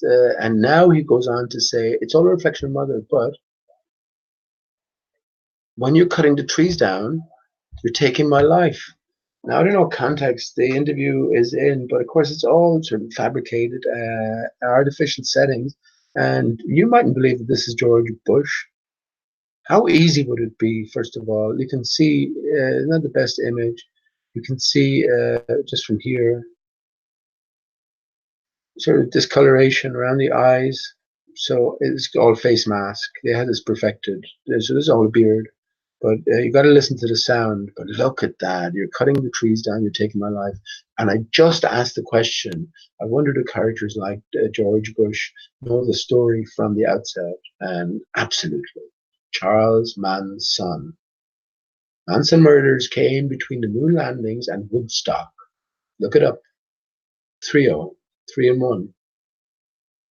This is all a greater story unfolding. And well, remember I mentioned our George H.R.I. son, R.I. son. There we have Man's son as well. We have the association between the Beatles and Charles Manson via Helter Skelter.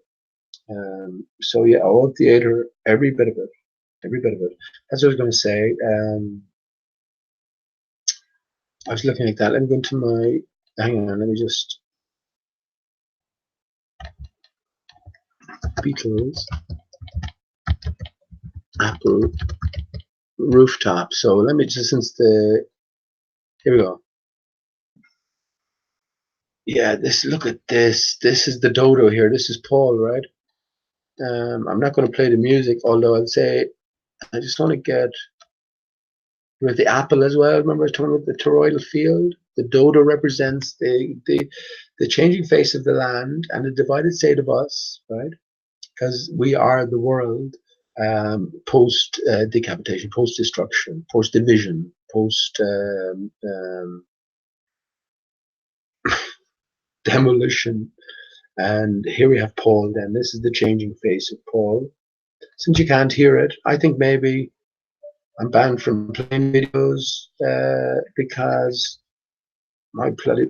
See, everyone fucking must own everything. I'm banned from playing videos because I played copyrighted stuff before. But here we go. Look, that's not Paul. That's not Paul.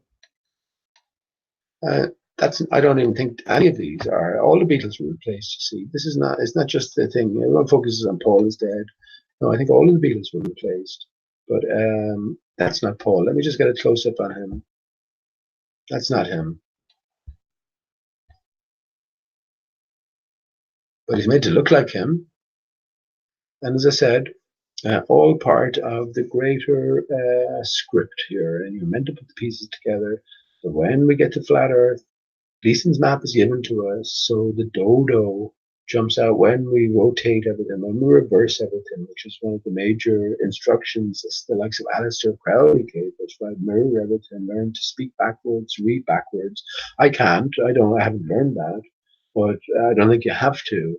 It's an instruction to a clue for you. So yeah, everything is mirrored. So it's a different eye on reality, isn't it? And fundamentally, then coming back to us and our own eye. Don't get me talking about the eye and the oculus mosaic. I actually have it up here, but look, you tell me that's Paul all you like. I brought up this image before. Let me bring it up again.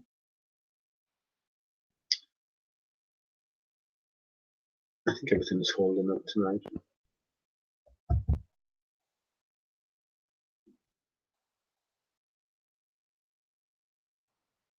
Right. Again, everything ties in. So it might seem like I'm sort of being random and chaotic, but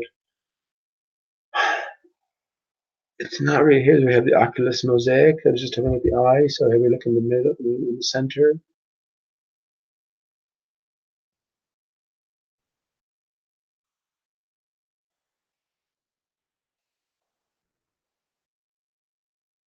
This is beneath George Bush tie-in, Beatles tie-in.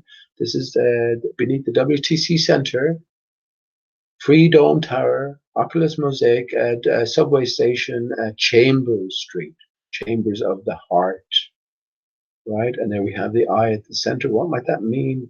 Well, this is what I say is the flat Earth map. This is the confines, and all of these continental land masses that we're familiar with are accurately scaled, right? Um, what they do, first of all, they're not land. Yeah, land. What is land? Island. Ireland is an island. Ireland is land. So is land. So we have one solid body beneath, and it's just the aspects that are jutting up above the water, the invading waters post destruction. So yeah, if, for instance, you measured the known distance from just, let's say, for instance, east coast to west coast, right? Well, then you can gauge the length and breadth of Greenland here, for instance, South America here, Europe here on its side, for instance, and well, Africa as well. Now they orientate. It's the easiest jigsaw puzzle to ever do, but it's the hardest one in one sense. But they orientate in relation to one another and the greater Earth in a particular arrangement. So, in other words, the particular aspects of we live on the back of Aristarchus, the particular aspects of the stump jut up above the water. And here we have at the center then, well, the oculus, the eye of providence, the all-seeing eye. But when you zoom in, very tree-like, isn't it?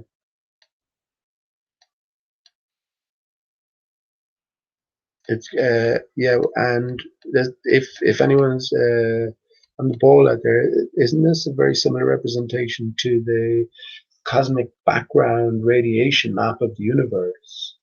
Isn't it very similar? This is and as within, so without. There we have the elliptical description around the eye, and here we have the same sort of pattern as it is all the way out, like a droplet in water. Um, Mirrored or reflected. So, 1 minute, please.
You can also smell a weed around.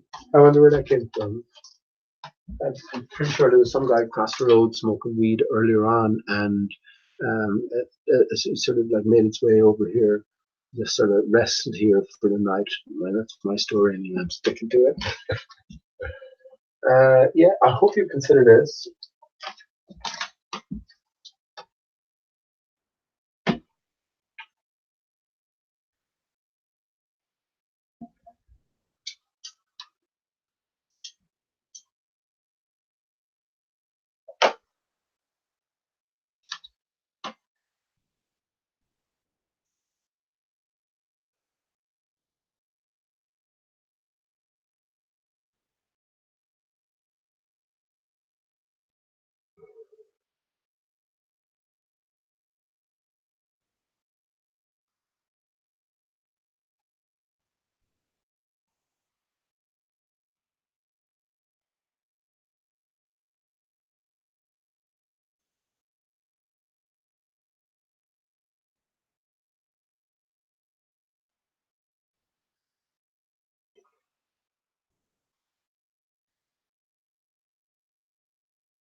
All right.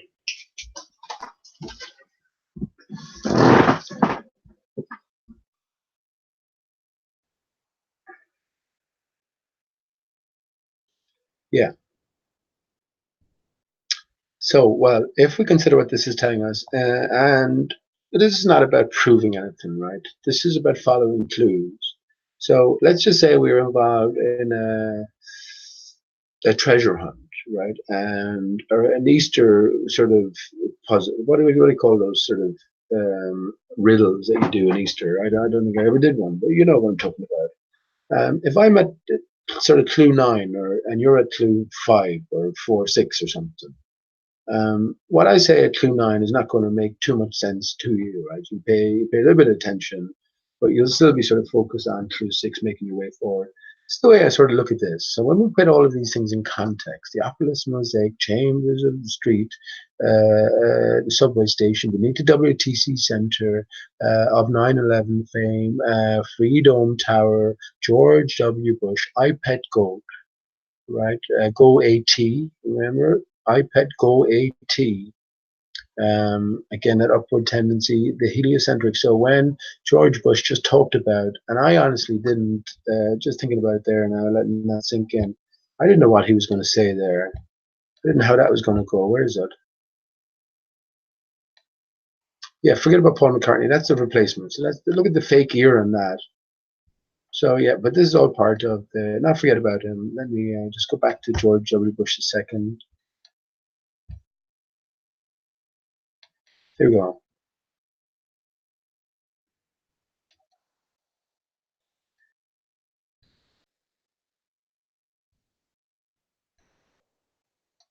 So just as we come in here, this is what he said.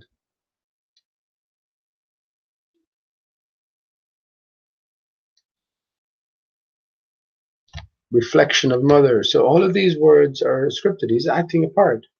Greatest part ever, right? 2,000 years, man has been dying. Jesus on the cross, right? The sun, reflection of Mother Earth. The sun is reflection of Mother Earth. Aristarchus, when you're cutting the trees down, you're taking my life. So that association is made there. And I did not know, as soon as I'm sitting here, that he was going to make that association. But it's pretty much exactly what I've been saying, well, for the last good while anyway, and which is what I've been saying before this tonight.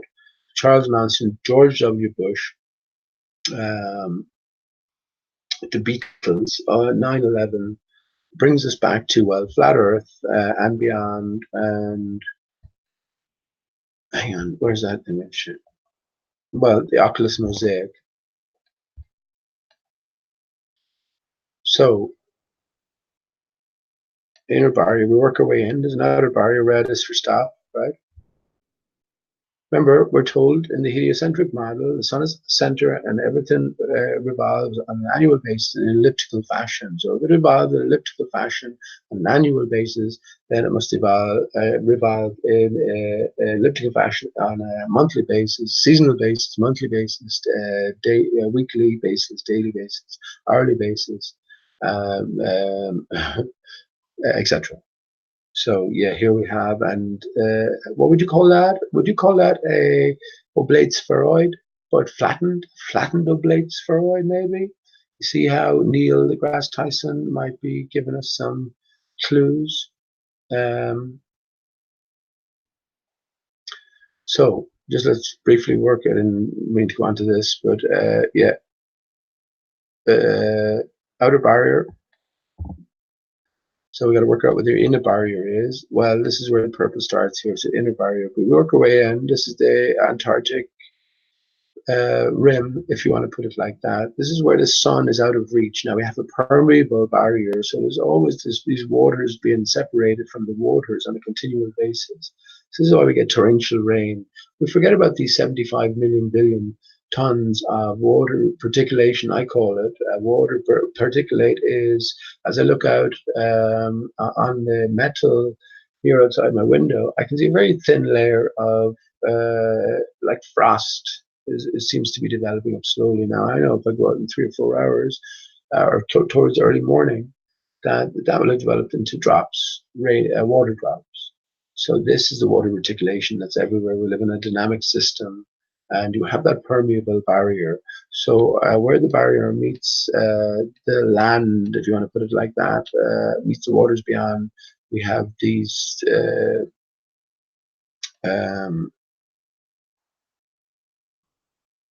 drippage, for want of a better term. That's why we have icebergs in the north, and we have the ice environment in the south.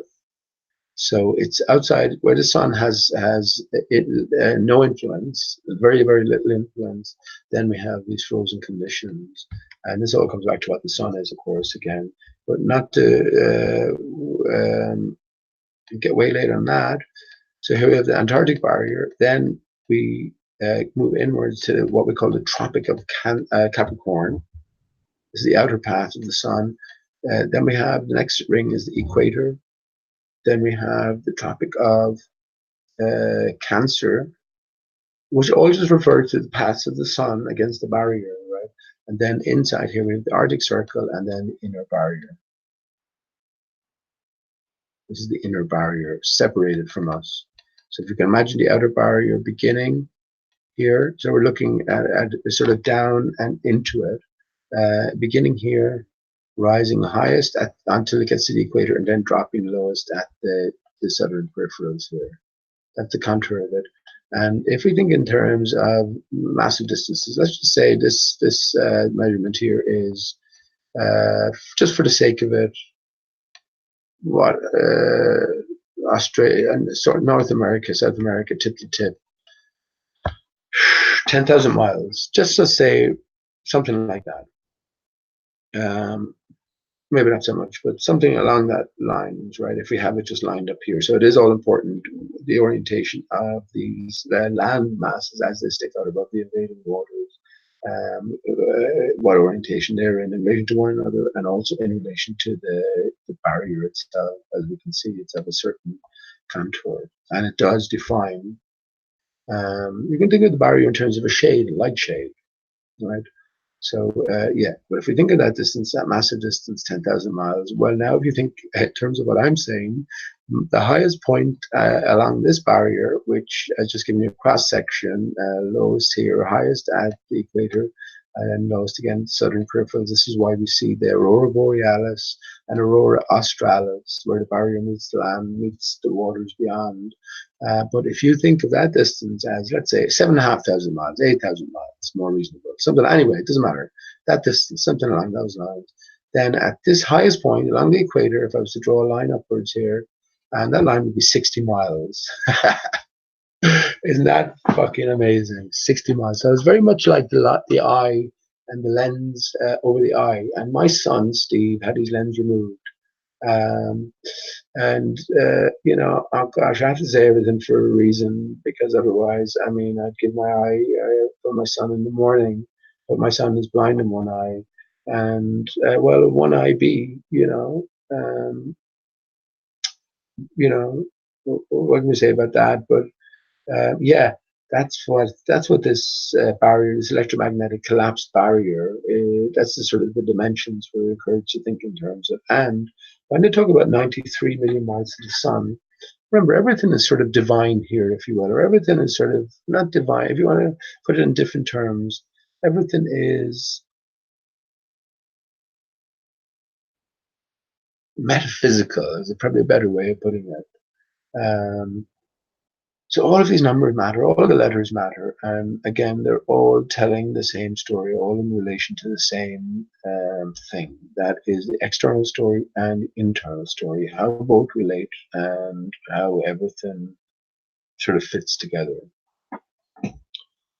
So yeah, can you imagine that? 50, 60 miles up. So when they tell us 93 million miles to the sun, first of all, 93 encodes 999, which is the opposite of 666. So if we talk about 6 being the material center, and 999 then is the immaterial, represents the heart of the immaterial center. 3 being the magic number, the Father, Son, and Holy Ghost. But yeah, 888 then is the number of Jesus, right? So everything has to go through the heart. But we have to realize these. I'm just trying to think now. We've been crucified at the minute. We've been crucified at the minute because our whole reality is being destroyed before our very being. You know, I talked about the second coming as in being born again. And well, is this what it all represents in a greater sense? We're all leaving the illusion and now being born into true mind, true reality. Maybe we haven't quite got there yet, but anyway, 60 miles up, so 93 million miles to the sun, all chosen. Number 93. If you don't know about the 27 Club, well, you probably should. All the famous actors, musicians, etc., who dropped dead mysteriously at the age of 27. These are all actors on the stage. 27 represented the 999 as well.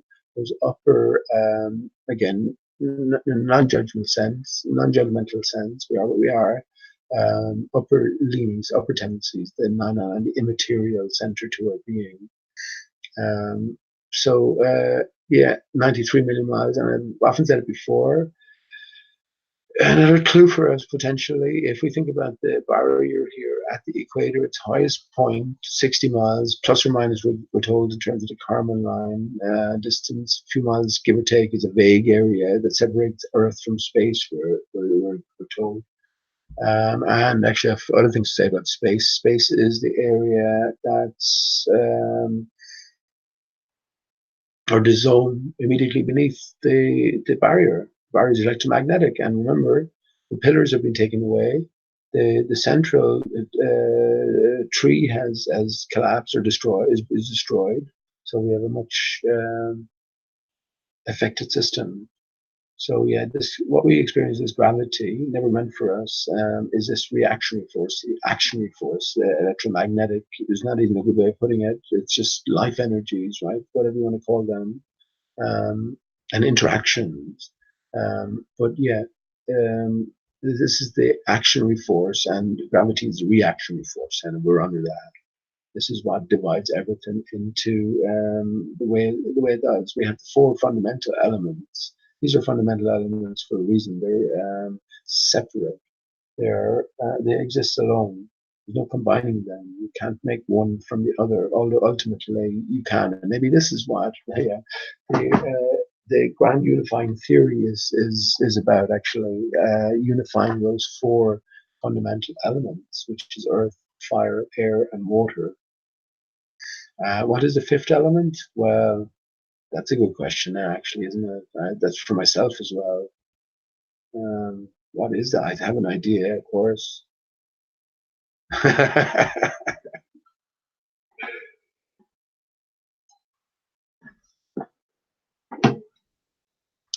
um, but yeah, so if we think of it in those terms, 90, it's a little trickery, a little deviousness in play, if you want. 93 not only represents that, but also represents, if we think 93 million MLS, and we understand it to be miles, well, what if it was millimeters?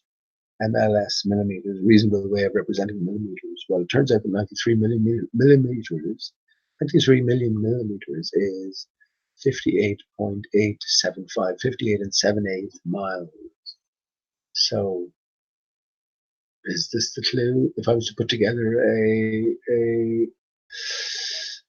a model of, not that you could, how could you model it? There's so many different things to take into consideration. You couldn't possibly model it computer-wise.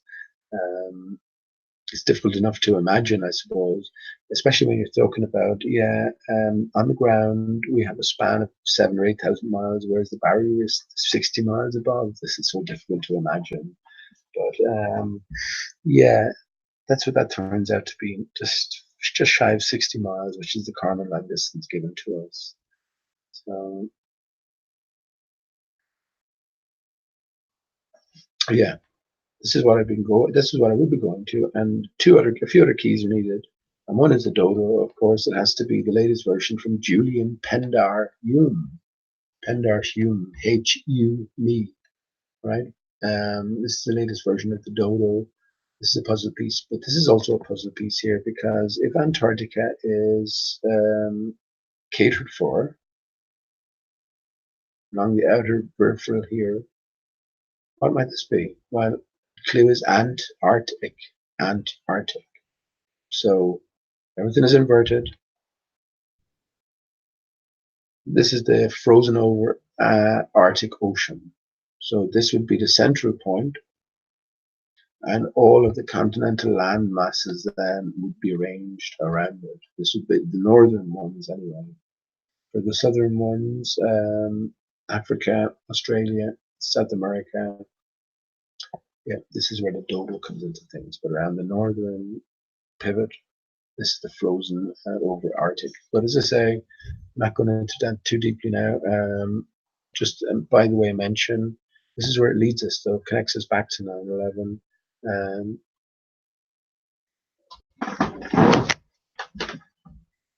Back door is open there.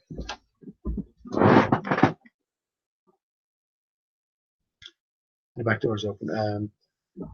Yeah, just to make that greater connection and to find this here then by Jones and Ginzel beneath the WTC Center. Well, it's all leading somewhere. And yeah, but fascinating, isn't it? One name I forgot to mention earlier on was Subratz, Antonio Subratz. Subratz backwards being star I B us R I star cus CHUS CH, well, HU man. It has to go through the heart center.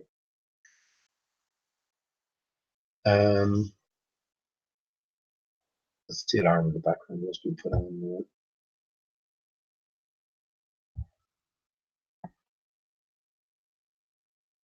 Yeah, I think I got diverted. I didn't even get to talk about the two songs that I started off with. One was I just put an extra word in. I still see a darkness, but I sang it before. Um, um, Johnny Cash, I heard singing it, but he's not the original author. I see a darkness. That's a nice song. And the Lakes of Pontchartrain then was the second one I sang. It turns out that Joanne, the Creole girl, was a prostitute. Isn't that funny? But it's bad it is. I feel sorry for her hard-working sailor at sea. But sure, look, that's the way it goes. Your man certainly never forgot the night he had anyway. He had a night with a Creole girl as opposed to spending it in the bushes with crocodiles snapping at your heels.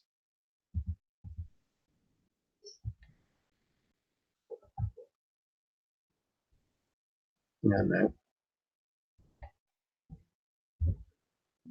Yeah, you're cutting down the trees. You're taking my life. Well, it's a script, right? It's a script. And so much more to say about 9/11, because it all ties in with everything. There's no sort of leaving any aspect behind it. It's a greater stage. And as I say, well, where are you going to go with that? I suppose you're on your own in a big sense. So at least, well, I'm on here talking about some of the stuff anyway. So I'm not quite on my own. But what do you think yourself in chat?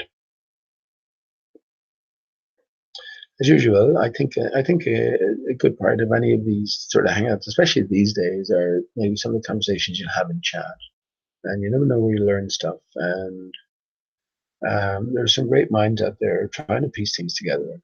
So that's something, anyway, isn't it? But beyond that, yeah, it's a pretty lonely journey here for me. I mean, there's no one to sort of relate to in any of this. But amazing timing with that George W. Bush thing now, and you'll have to go back and watch it yourself and make the comparisons yourself. But there's a few little giveaways, and you were always meant to figure it out as well. So I'll just do what I should have did earlier on, and go through chat and say hello to Spirit of Long Form. How you doing, man? So I'm working my way from the bottom up. You're at the bottom or the top, whatever way you want to look at it. How you doing, bud? Haven't seen you in a while, and well, same old story as it progresses. Uh, Yeah, it's about getting, so let's just, if you don't mind, I'll read out a few comments as they occur, but not to, let me just comment on some of the things.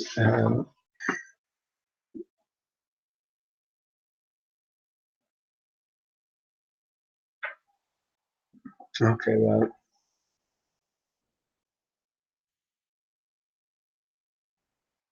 yeah, of course, there's so many different um, avenues or angles you can take with the whole Paul is dead thing, spirit, and how you do Midnight Gardener. The same. It's there's so many avenues we've been led down, but as I see it, it's all about the context. It's all about the context, and this greater realization that we're dealing with a crafted sort of script that's been presented us, that spans decades, lifetimes, even centuries, even. Um, that's certainly where I've landed. That's not. I'm not just saying that now. I've landed at that ages ago. Right? This is the greatest stage of our lives. This is what it's all about. So yeah, yeah, many different points of view on Paul is dead. But for me, yeah, we have to see beyond the literal and understand someone is presenting us a play, right? A theatrical presentation, a Shakespearean effort. So Shakespeare comes massively into all of this, and as I say, it's a way of thinking. Prove it, Pete, that the same hands that wrote the works of Shakespeare wrote the Bible in around the same time, 1611. Well, I can't prove that. Who am I proving it to, first of all? Well, how much effort should I go to try and put forward a convincing case? Maybe some effort for myself. Well, I tend not to get too deeply involved in deep research anyway. And it's like, in one sense, it's like hearing the next extravagant news story regarding a mass shooting or something. Based on prior experience, that if it's in the international press, you can auto hoax it or you can call it before it almost comes out. So it's like that sort of way of thinking. And yeah, it's just taking what you need, getting the general gist, and sort of piecing a greater puzzle piece together as opposed to sort of yeah, and that's what the ballers like to get you to add as well, isn't it? Sort of stay very specific. Let me bring up this example, and we'll talk about this for hours on end. No, we can understand everything to our own, to a necessary level. We don't have to get too deep in anything, but everything's about the context. And if we don't have the context right, well, then I suppose nothing will make sense. And that's the nature of this game. And we're constantly being fed contexts for things. I mean, the NASA fake for instance, is made more and more. I was thinking about that SpaceX, yeah, Falcon Heavy, yeah, what's going on there? Again, you might look at it as ridicule, mockery. No, there's a greater story, and once again, it's bringing it back home, bringing it back to you, your own experience here within all of this. Um, so yeah, how you see it, I guess, how you as the individual, what questions you're asking, asking you shall receive, I think. So we can see through the superficial layers. So what deeper layers are there? Well, that's where we must consider everything more in a whole sense and see everything connected. And yeah, once again, that's where flat Earth is the basic stepping off point. Uh,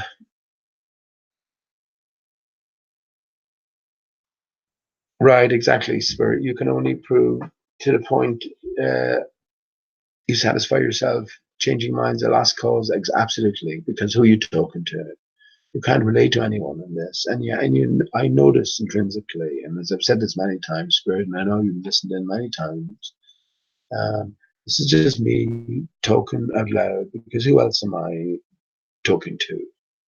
You know, I know this is sort of immediate communications, and I speak here, you respond in text form, but I have no idea who you are, where you are, what you think, anything at all about you.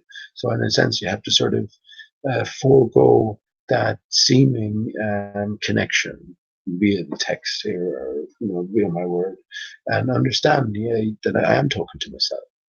So that's why I often say, well, that's why I go on for fucking hours sometimes, right?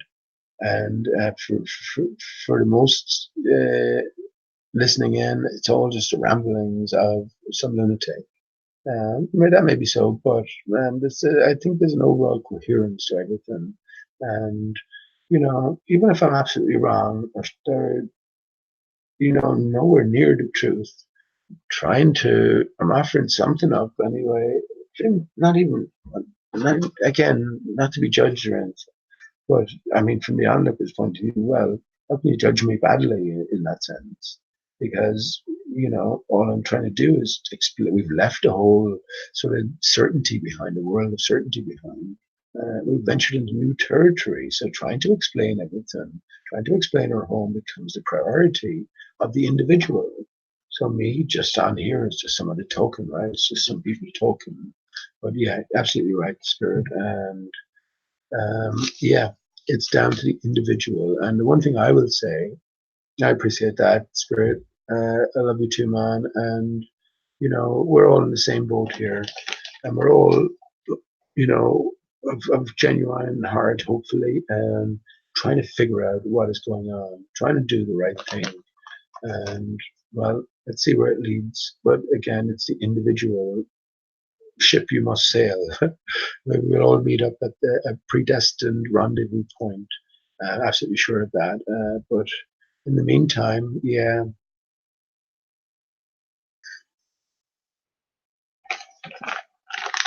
Where do we sail next? That's the question, right? Where do we sail next? On the waters. Yeah, we all come here via the breaking of the waters, right? We're under Admiralty maritime law. Why is that? Ask yourself, why is that? Well, it's because it's waters everywhere. But we are in an unnatural state in the sense, yeah, we have invading waters. So our land has been misdescribed. Tectonic plates, right? Floating masses. What are they floating on? Yeah, sea of lava 3,000 miles down or some shit like that. No, come on. I mean, yeah, so it's a different story in play. And it's only by questioning that, you can come closer to your own personal truth, your own personal raison d'etre, right? Reason to be.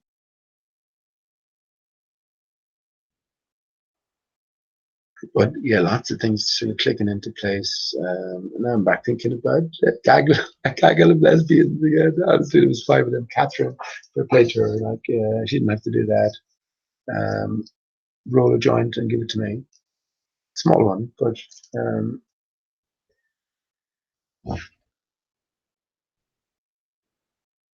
yeah. Anyway,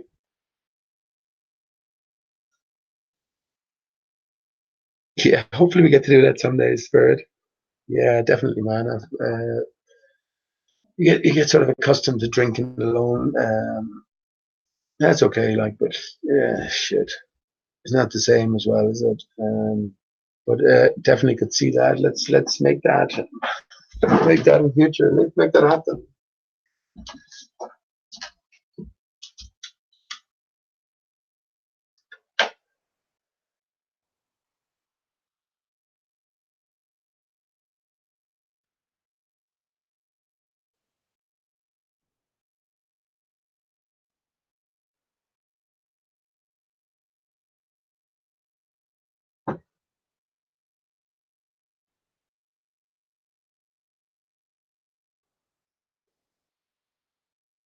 So I mean, you can see with all these characters, and like George Bush and um, Charles Manson, that they're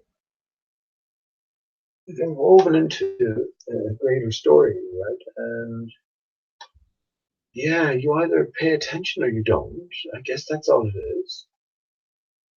I've often talked about Sergeant Pepper and the Beatles. These are the biggest band in history, biggest album in history.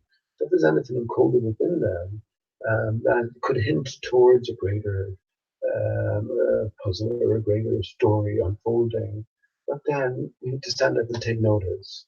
So that's where I'm sort of coming from. I don't think this is a useless endeavor, even though I've nothing really, I'm not to show for anything in my life really. I mean, I'm definitely in deep in the red. I haven't seen my beautiful son in maybe 5 years. Maybe 5 years now. My son's a man now.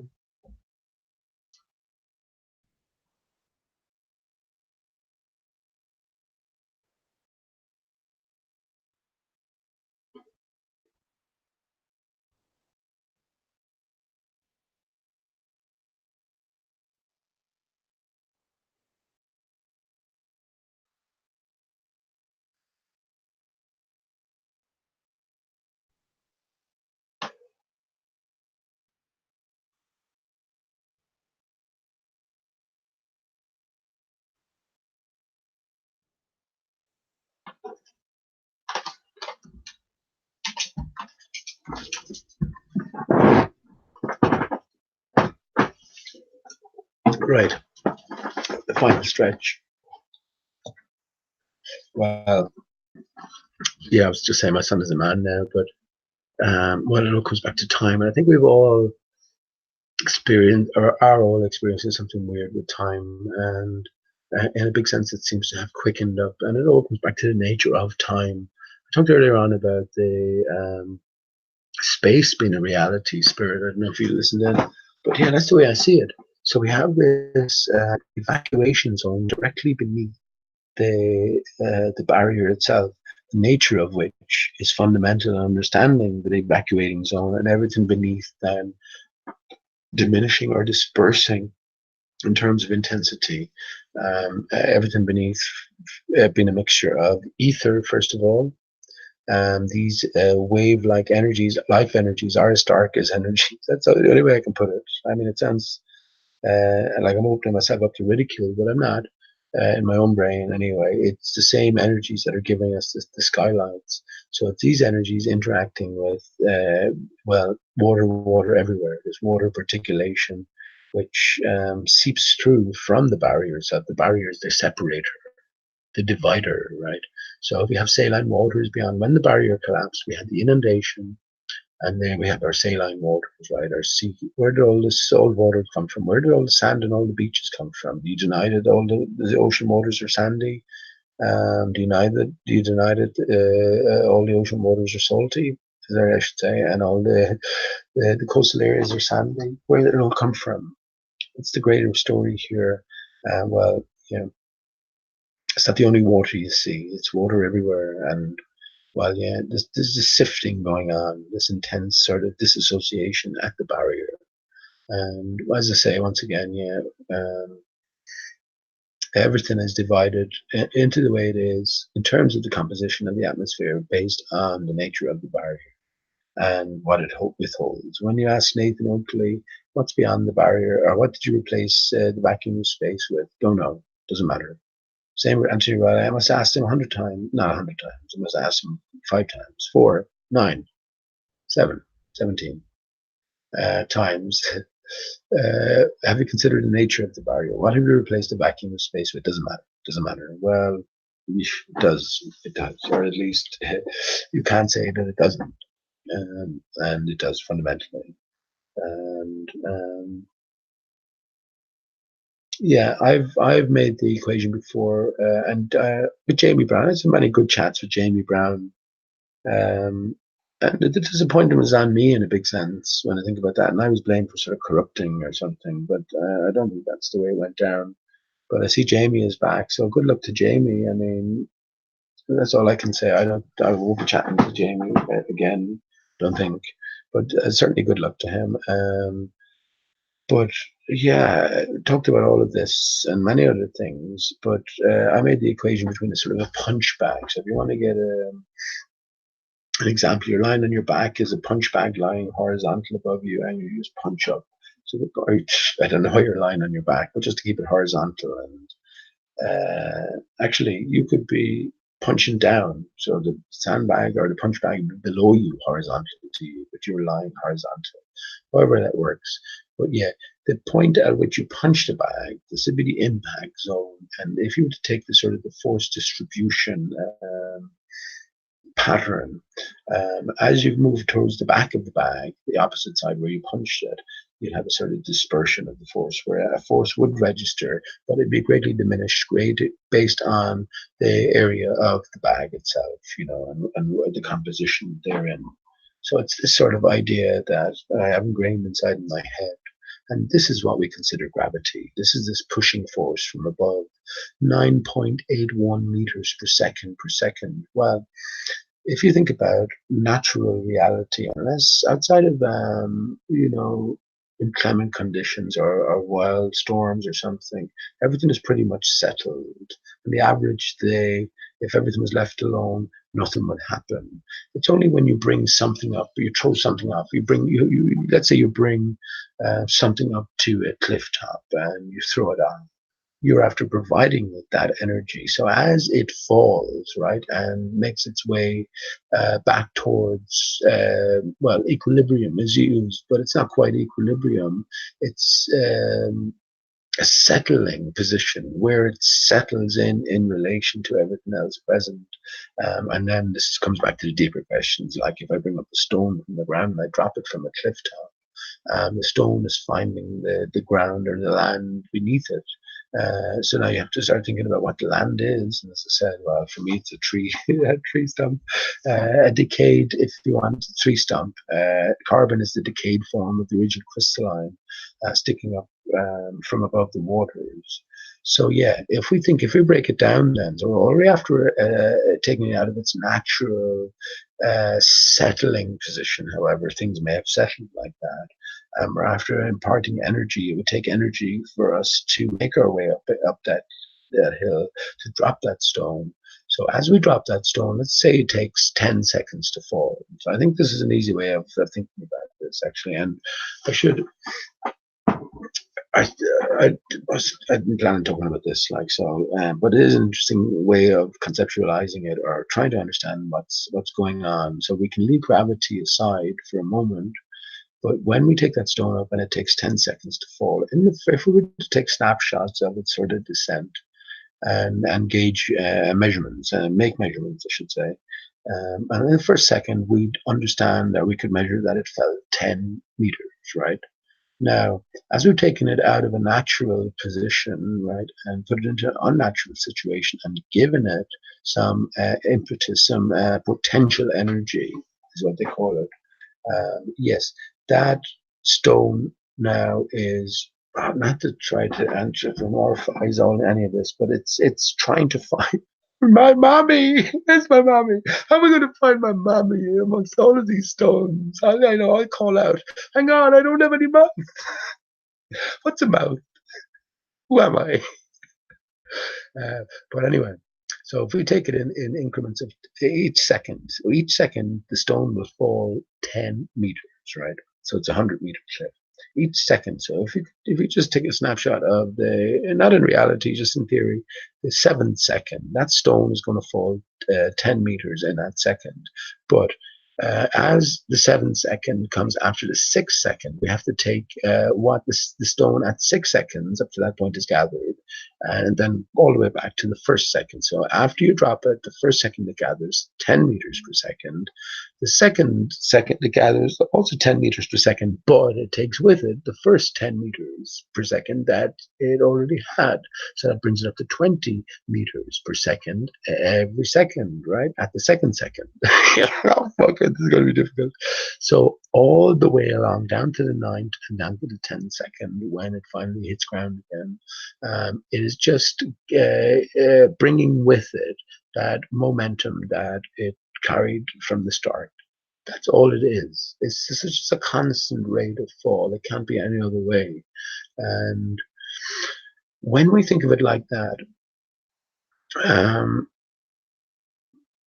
we again, it has to go back to what the stone is in the first place, what matter is, what's the greater context to all of this. It really has to these more basic questions.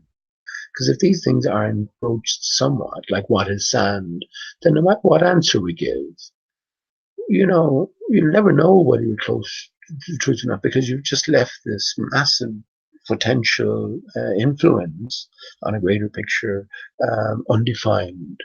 So I don't think that works. Now, if we can think of that stone and divide that stone in two, right, and drop it from the same height, those two halves, let's say the stone was a kilogram to begin with, these two halves now are 500 grams each, right? And let's just say you connected them via some sort of thinnest rigid string you could, or something like this. A very, very thin, rigid, though, connector between the two. Um, if you drop that stone outside any other influences, those two stones would fall at the same rate as the other full stone, right? So you can keep dividing that. So you can keep sort of imagining a division all the way along until eventually you could have, like, let's say, 1,000 mini stones connected with micro rods all the way along, dropping them, and they'll all fall at the same rate, sort of to a greater or lesser degree, independently of each neighboring stone as the bigger stone. So when I talked about mass being discrete, that's what I meant in that sense, and that's, I shouldn't say that the blue there, because I talked about mass being discrete ages ago. But this is what's happening. But yeah, when gravity is foregone, then, and there's no need for it because everything comes back to density and buoyancy. Well, isn't it funny? The people who are pushing that haven't seeing the importance of the question as to what is the nature of the barrier. What it does it withhold? If you say the container is necessary, what does it withhold? What is outside? And what have you replaced the vacuum of space with? All of these things could be, and indeed are, very pertinent lines of inquiry in terms of any greater search for truth, or what is. We know well enough what isn't. So yeah, this is the distinction there. So I hope you sort of got to visualize that as small. But gravity plays this overriding. Everything is, see, this is why gravity cancels out in all sort of math, because everything is under the force of gravity. So in a real sense, it's just a constant. It's just a factor of 10. You're multiplying both sides by. So when you multiply all sides by 10, you need to multiply it at all. So it's just a measurement. It's a rate. You've observed the reality that this is happening under. But the other thing is then we can't get to heights of 50,000 feet or 20,000 or whatever. Can't drop a stone from Mount Everest and monitor it to see how it gets on. And actually, that comes back to this ball Earth proof. In inverted commas proof there, but Toady, this other ball Earth character, seemingly took a weight from England to, I think it was Egypt, and he measured the, calibrated everything. Apparently it's on his site, so TOADY. Let's have a look, because I have an explanation in one sense. It doesn't say shit about the spinning ball Earth, but there may indeed be some factor, and there is indeed some factor in play. So he took it from England, and let's just say it was a kilogram, and it measured 1.000 in England. Then when he got to Egypt, it weighed a little more, I think he said, or was it more in England? So let's say it was one. I have to look into that now, because that's a little bit okay. My explanation for that anyway is, well, it's the contour of the barrier. So if there is this reactionary force, if you're in England, more northerly in relation to equatorial areas, there is a lesser distance, perpendicular distance between you and this energetic barrier, the life energy barrier. So that is playing its role in terms of any measurements of weight. So it comes back to weight, what weight is, this force of gravity. Now, does weight change with varying pressure? Yes, it does, right? So if we think about a water vapor atmosphere, 35 million billion tons, the closer to that barrier, the more evacuated, the bigger, the greater the evacuating zone. That's what I would say. So the less pressure, I'm thinking. I don't want to think about that too deeply now. I'll actually go to Toadie's side and see. But the results I think that he got, or that he said he got, or what I expected anyway. He was saying he carried it out in a Faraday cage, so it's not a sort of electromagnetic. But what you need to do is to carry it out in a Faraday cage and inside a vacuum as well, or an area evacuated with air, because we know that air pressure affects climate. And of course, we know as you go south or as you go north from your position, you encounter different relatively fixed climates in relation to one another, but very, very variable. So these are all for very particular and very specific reasons. And I've talked about this before now. I'm just reminding myself as to why it's colder at the top of a mountain when you're that much closer to the sun as opposed to ground level. So that's an interesting one. I probably won't get into that because it's getting late here. But I definitely reasoned that out before. And once again, yeah, it's all got to do with these factors, these components of real Earth, which is what we're trying to figure out what it is, right? Um, yeah, it all sort of slots in, not maybe in the most neatest way, but in that general way, spirit we were just talking about there in terms of the questions one asks oneself. So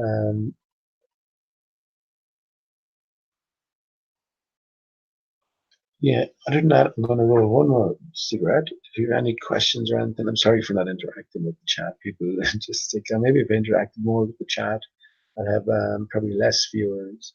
But it's not about viewers anymore. Never was it.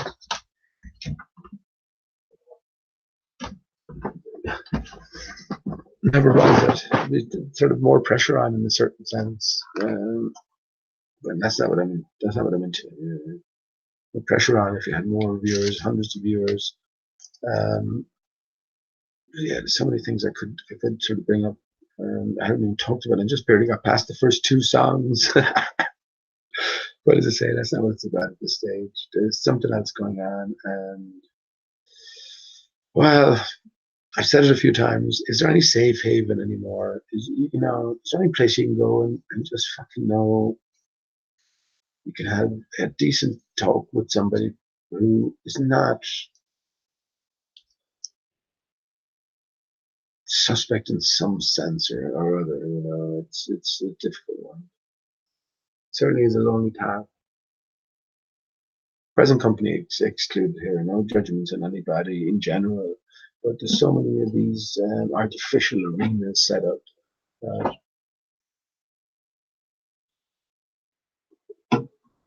you ultimately end up not knowing what to make of anybody. And well, par for the course, I suppose, as well.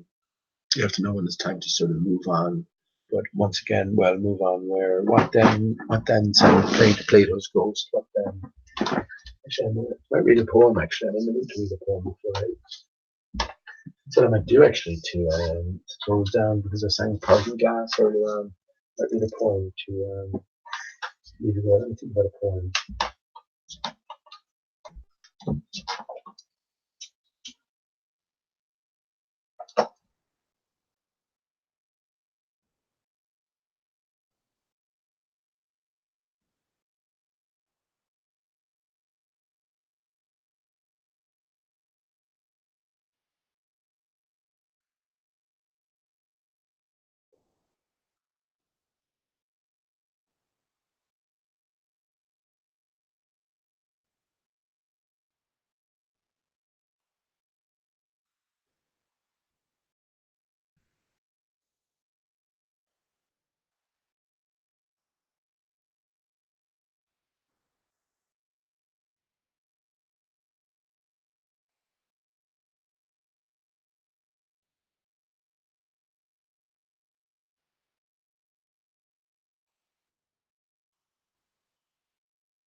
I know what I'll read now. I'll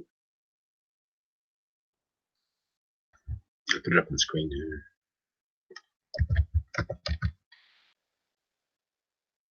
I was just thinking back to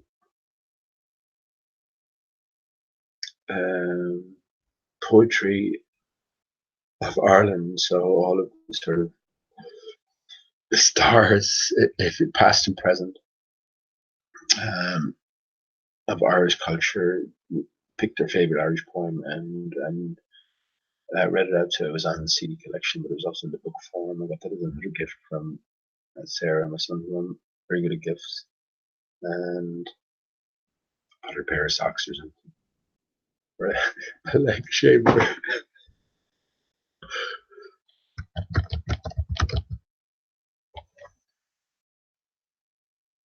Okay, here we go. You just want the poem, actually. Yeah?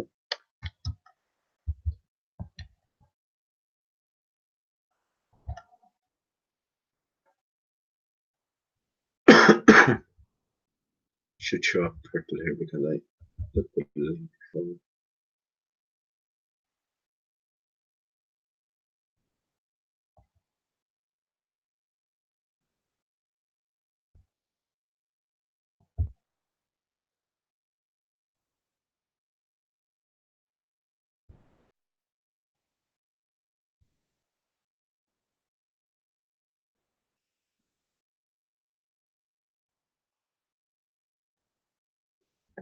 If I just type in Poetry of Ireland here, this should have it.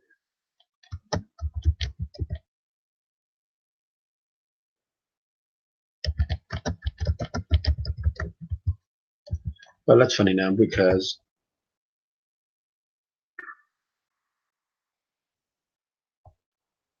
what's that about? So why would you rate that?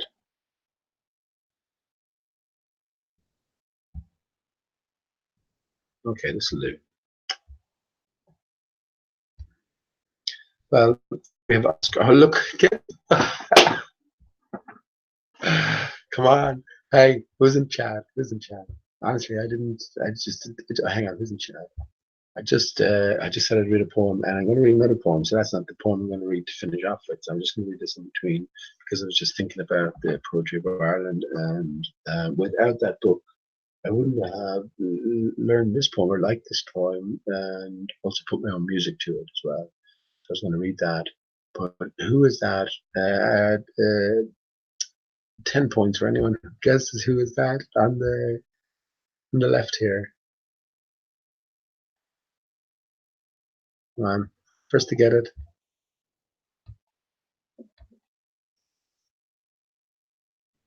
Yeah, that's can really see this now. So you're a couple of I'd say you're a good 15 seconds behind actually. That's a bit honest. My what do you call it is back. No, it's on time. Say you're a good few seconds behind.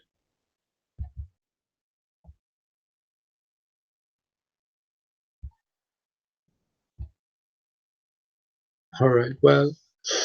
Uh, well, who is it? But let me just go back to it again. Gosh, that's Arya Stark. That's Arya Stark from Game of Thrones. This very peculiar character, male, female, very Alice in Wonderland type character in a lot of senses. I don't know much about the character. As I said, I'm a shit researcher. I know what I can take, and that's all I need to know. But there we have Arya Stark. Well, Arya Stark, who was? Yes, Arya Stark us? Arya Stark us? Maybe. This is about it as well. So let's listen to this. This is by Oscar Wilde. Oscar Wilde, and it's called Roses and Roses. 2LL. So there we have the L again. That's the subtitle of it. Hang on, what's that count?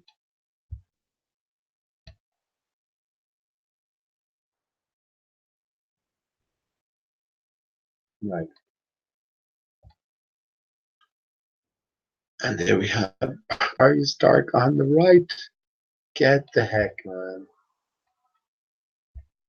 Isn't that amazing now? And well, the dual nature of us. Arya is a sort of a tomboy type of character, as far as I know, with the name itself. Yeah, I don't watch Game of Thrones. Um, GME of Thrones, well, North.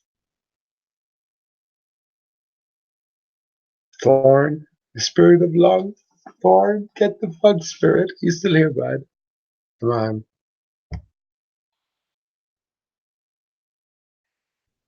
What? He's still here, spirit. Look at that. Come on. Game of Thrones, spirit of long thorn. So we take the thorn at the end and the S from the top. We have thorns, or thrones. Game of Thrones. That's amazing, right?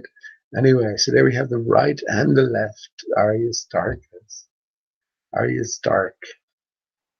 We note that Flat Earth Man, Iron Man, FE, Flat Earth Man, is Tony Anthony Stark.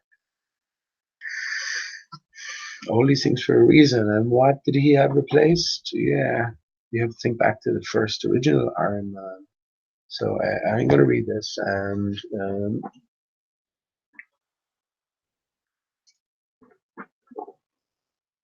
like yesterday, I think Oscar Wilde, first of all, is another fabricated character, another face. If not out of whole cloth, who knows what came before the last century? Something big seems to have certainly happened around the 1890s here and pretty much everywhere else. So yeah, who knows? Um, but yeah, we look for the greater clues anyway, and we think in terms of the greater picture. Like yesterday, we're coming from a previous time, and well, is everything in a state of repair? He has been divided from his treasure. He, she, whatever. So let's read it anyway. So it's Roses and Rue, and the subtitle is 2LL. Could we dig up this long buried treasure? Were it worth the pleasure? We never could learn love's song, we were parted too long. Could the passionate past that has fled call back its dead? Could we live it over again? Were it worth the pain? I remember we used to meet by an ivied seat, and you warbled each pretty word with the air of a bird, and your voice had a quaver in it just like a linnet, and shook as the blackbird's throat with its last big note. And your eyes, they were green and grey like an April's day, but lit into amethyst when I stooped and kissed. And your mouth would never smile for a long, long while, and it rippled all over with laughter 5 minutes after.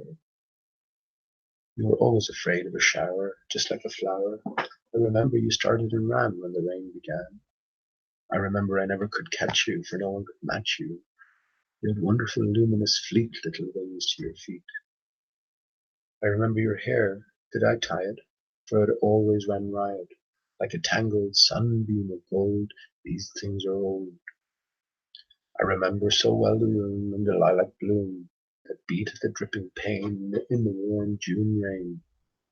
And the colour of your gown, it was amber brown, and 2 yellow satin bows from your shoulders rolled. And the handkerchief of French lace that you held to your face had a small tear left a stain, or was it the rain? On your hand as it waved the dew there were veins of blue. In your voice as it said goodbye was a petulant cry. You have only wasted your life. Ah, that was the knife. When I rushed through the garden gate it was all too late. Could we live it over again were it worth the pain? Could the passionate past that has fled call back its dead? Well, if my heart must break, dear love, for your sake it will break in music, I know. Poets' hearts break so. But strange that I was not told that the brain can hold in a tiny ivory cell God's heaven and hell.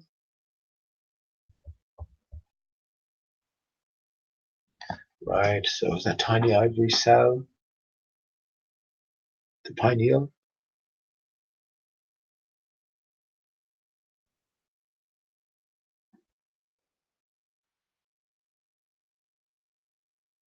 So this theme of the vision, um, external from internal and self from self, then once we get into the internal, is this constant theme. throughout history. But well, I talked about the Light, working your way up, finding that inner light, right? Climbing that ladder inside of the L, representing the lower aspects, the material, material.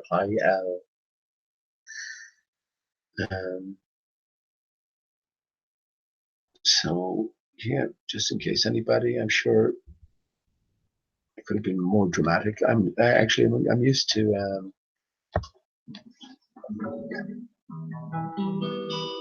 could we limit it over again? Pain, or could we dig up this long buried treasure? What was the pleasure?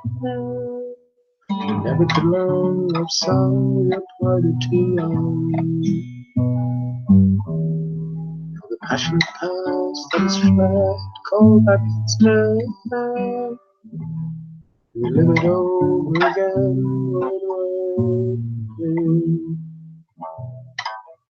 I remember we used to meet, and I could see you warbled each pretty word for the air bird. Alright, so it sort of felt a little bit unnatural reading that, but written for a reason, and all these pressing questions. All of these little coincidences coming up as well. I mean, you must be seeing some stuff in your own lives as well. You have to be, right? If you're paying attention, you have to be. Many times I've said it before, if you want a sign, ask for a sign, but be careful what you ask for, because you might know what to do with it. All of this stuff has the potential to change you fundamentally and, well, drastically, and depart you from prior ways of being. Yeah.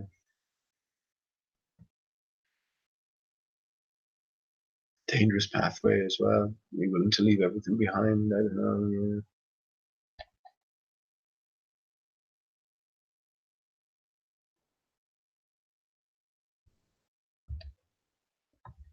I think the screen is stuck here, so let me just refresh if the chat is still going. Clogged up, I think, on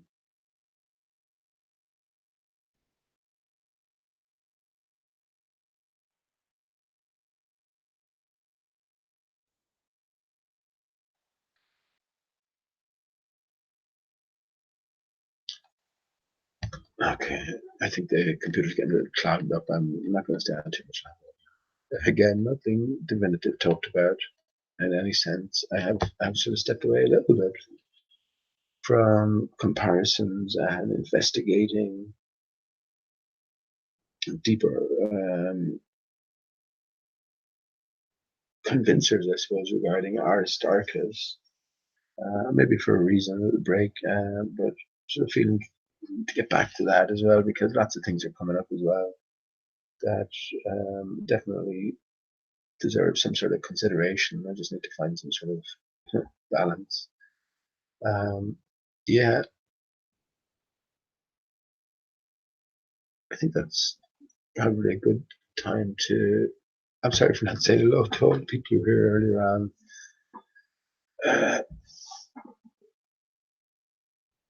Man are shit at multitasking, right? So yeah, sorry about that. And well, it's pretty late anyway, so pretty sure it's bedtime for most of us. Yeah, some interesting little coincidences tonight, but pay attention, and well, the pieces are there to be put together in one way or another anyway. I'm going to leave you with another poem, one of my favorite poems, and I've read it before.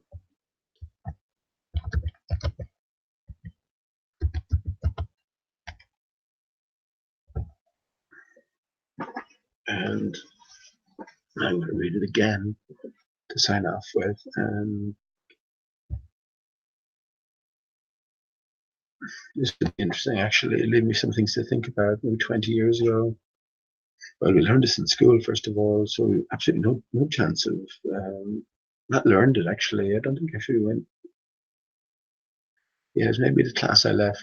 I was due to learn it, and then I changed class. I moved from the honours class to the past class in English. I wasn't good enough in English, apparently, so I had to move down. This is one of the poems that I don't think we learned in school, but I sort of went over myself later on. And I'm not going to read the Italian. I'll just read as best I can. And yeah, it was interesting what might occur to me now, 20 years later, after thinking I had a good enough grasp on it 20 years ago. And now realizing that T.S. Eliot himself, another actor character on the stage, privy to greater secrets. And yeah, all of this mystique is, once again, this is the way I look at it. So that they know the greater, Yeats knew well about the trees, for instance. It's all over his prose and poetry, and the destruction thereof. So yeah, all of these characters, crafted as they might be, sort of interweaving all of their themes around these, I guess, from our point of view, mysterious central positions, right? But let's see if flat Earth or a different worldview comes into this. If you haven't heard it before, um, T.S. Eliot's probably one of his most famous poems, the love song of J. Alfred Prufrock, and yeah, go read it yourself and spend a few hours on it. Definitely pay off. Excellent. I've done this in a while now, so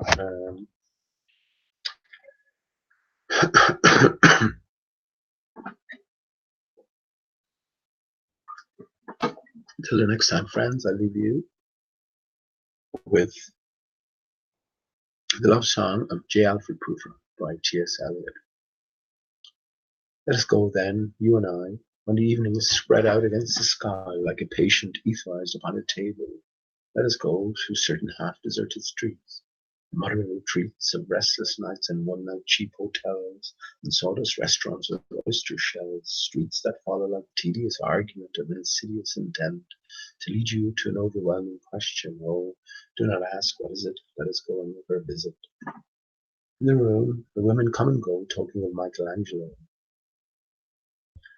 The yellow fog that rubs its back upon the window panes, the yellow smoke that rubs its muzzle on the window panes, its tongue into the corners of the evening, lingered upon the pools that stand in drains, let fall upon its back, the soot that falls from chimneys, slipped by the terrace, made a sudden leap, and seeing that it was a soft October night, curled once about the house and fell asleep. And indeed, there will be time. For the yellow smoke that slides along the street, rubbing its back upon the window panes, there will be time to prepare a face to meet the faces that you meet. There will be time to murder and create, and time for all the works and days of hands that lift and drop a question on your plate. Time for you and time for me, and time yet for 100 indecisions, and for 100 visions and revisions before the taking of toast and tea.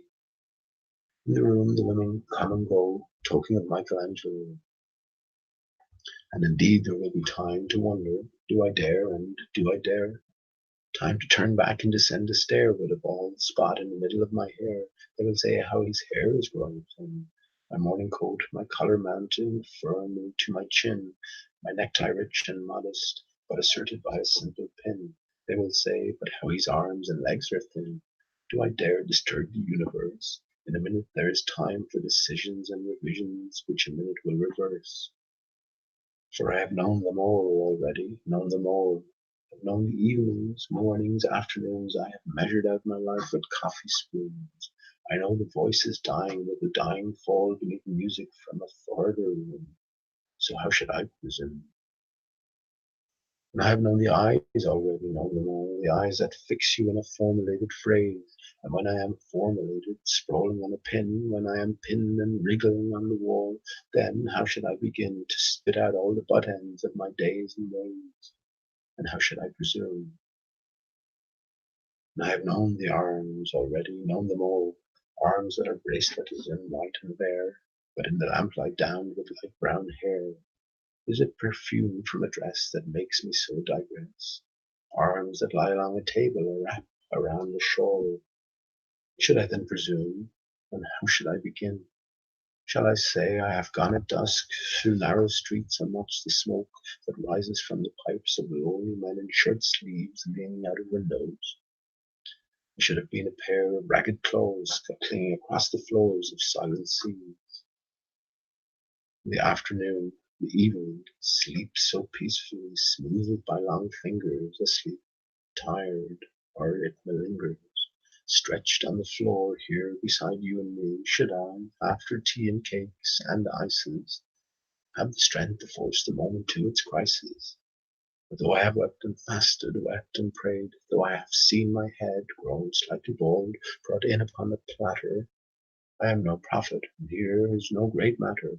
I have seen the moment of my greatness flicker, and I have seen the eternal footman hold my coat and snicker, and in short, I was afraid. Would it have been worthwhile after all, after the cups, the marmalade, the tea, among the porcelain, among some talk of you and me, would it have been worthwhile to have bitten off the mouthful with a smile, to have squeezed the universe into a ball, to roll it towards some overwhelming question, to say, I am Lazarus, come from the dead, come back to tell you all, I shall tell you all, if one, settling a pillow by her head, should say, that is not what I meant at all, that is not it at all. And would it have been worthwhile after all? Would it have been worthwhile after the sunsets and the dooryards and the sprinkled streets? After the novels, after the teacups, after the skirts that trail along the floor, and this, and so much more? It is impossible to say just what I mean. But as if a magic lantern through the nerves and pattern on a screen, would it have been worthwhile if one, settling a pillow or throwing off a shawl and turning toward the window, should say, that is not it at all. That is not what I meant at all. No, I am not Prince Hamlet, nor was meant to be. I'm an attendant lord, one he will do to swell up progress, start a scene or two, advise a prince no doubt, an easy tool, deferential, glad to be of use, politic, cautious and meticulous, full of high sentence, but a bit obtuse at times, indeed, almost ridiculous, almost at times a fool.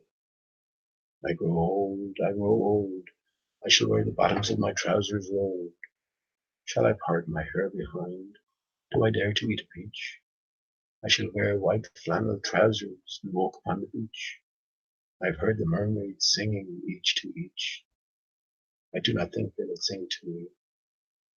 I have seen them riding seaward on the waves, combing the white hair of the waves blown back when the wind blows the water white and black. We have lingered in the chambers of the sea, by sea girls wreathed with seaweed red and brown, till human voices wake us, and we drown.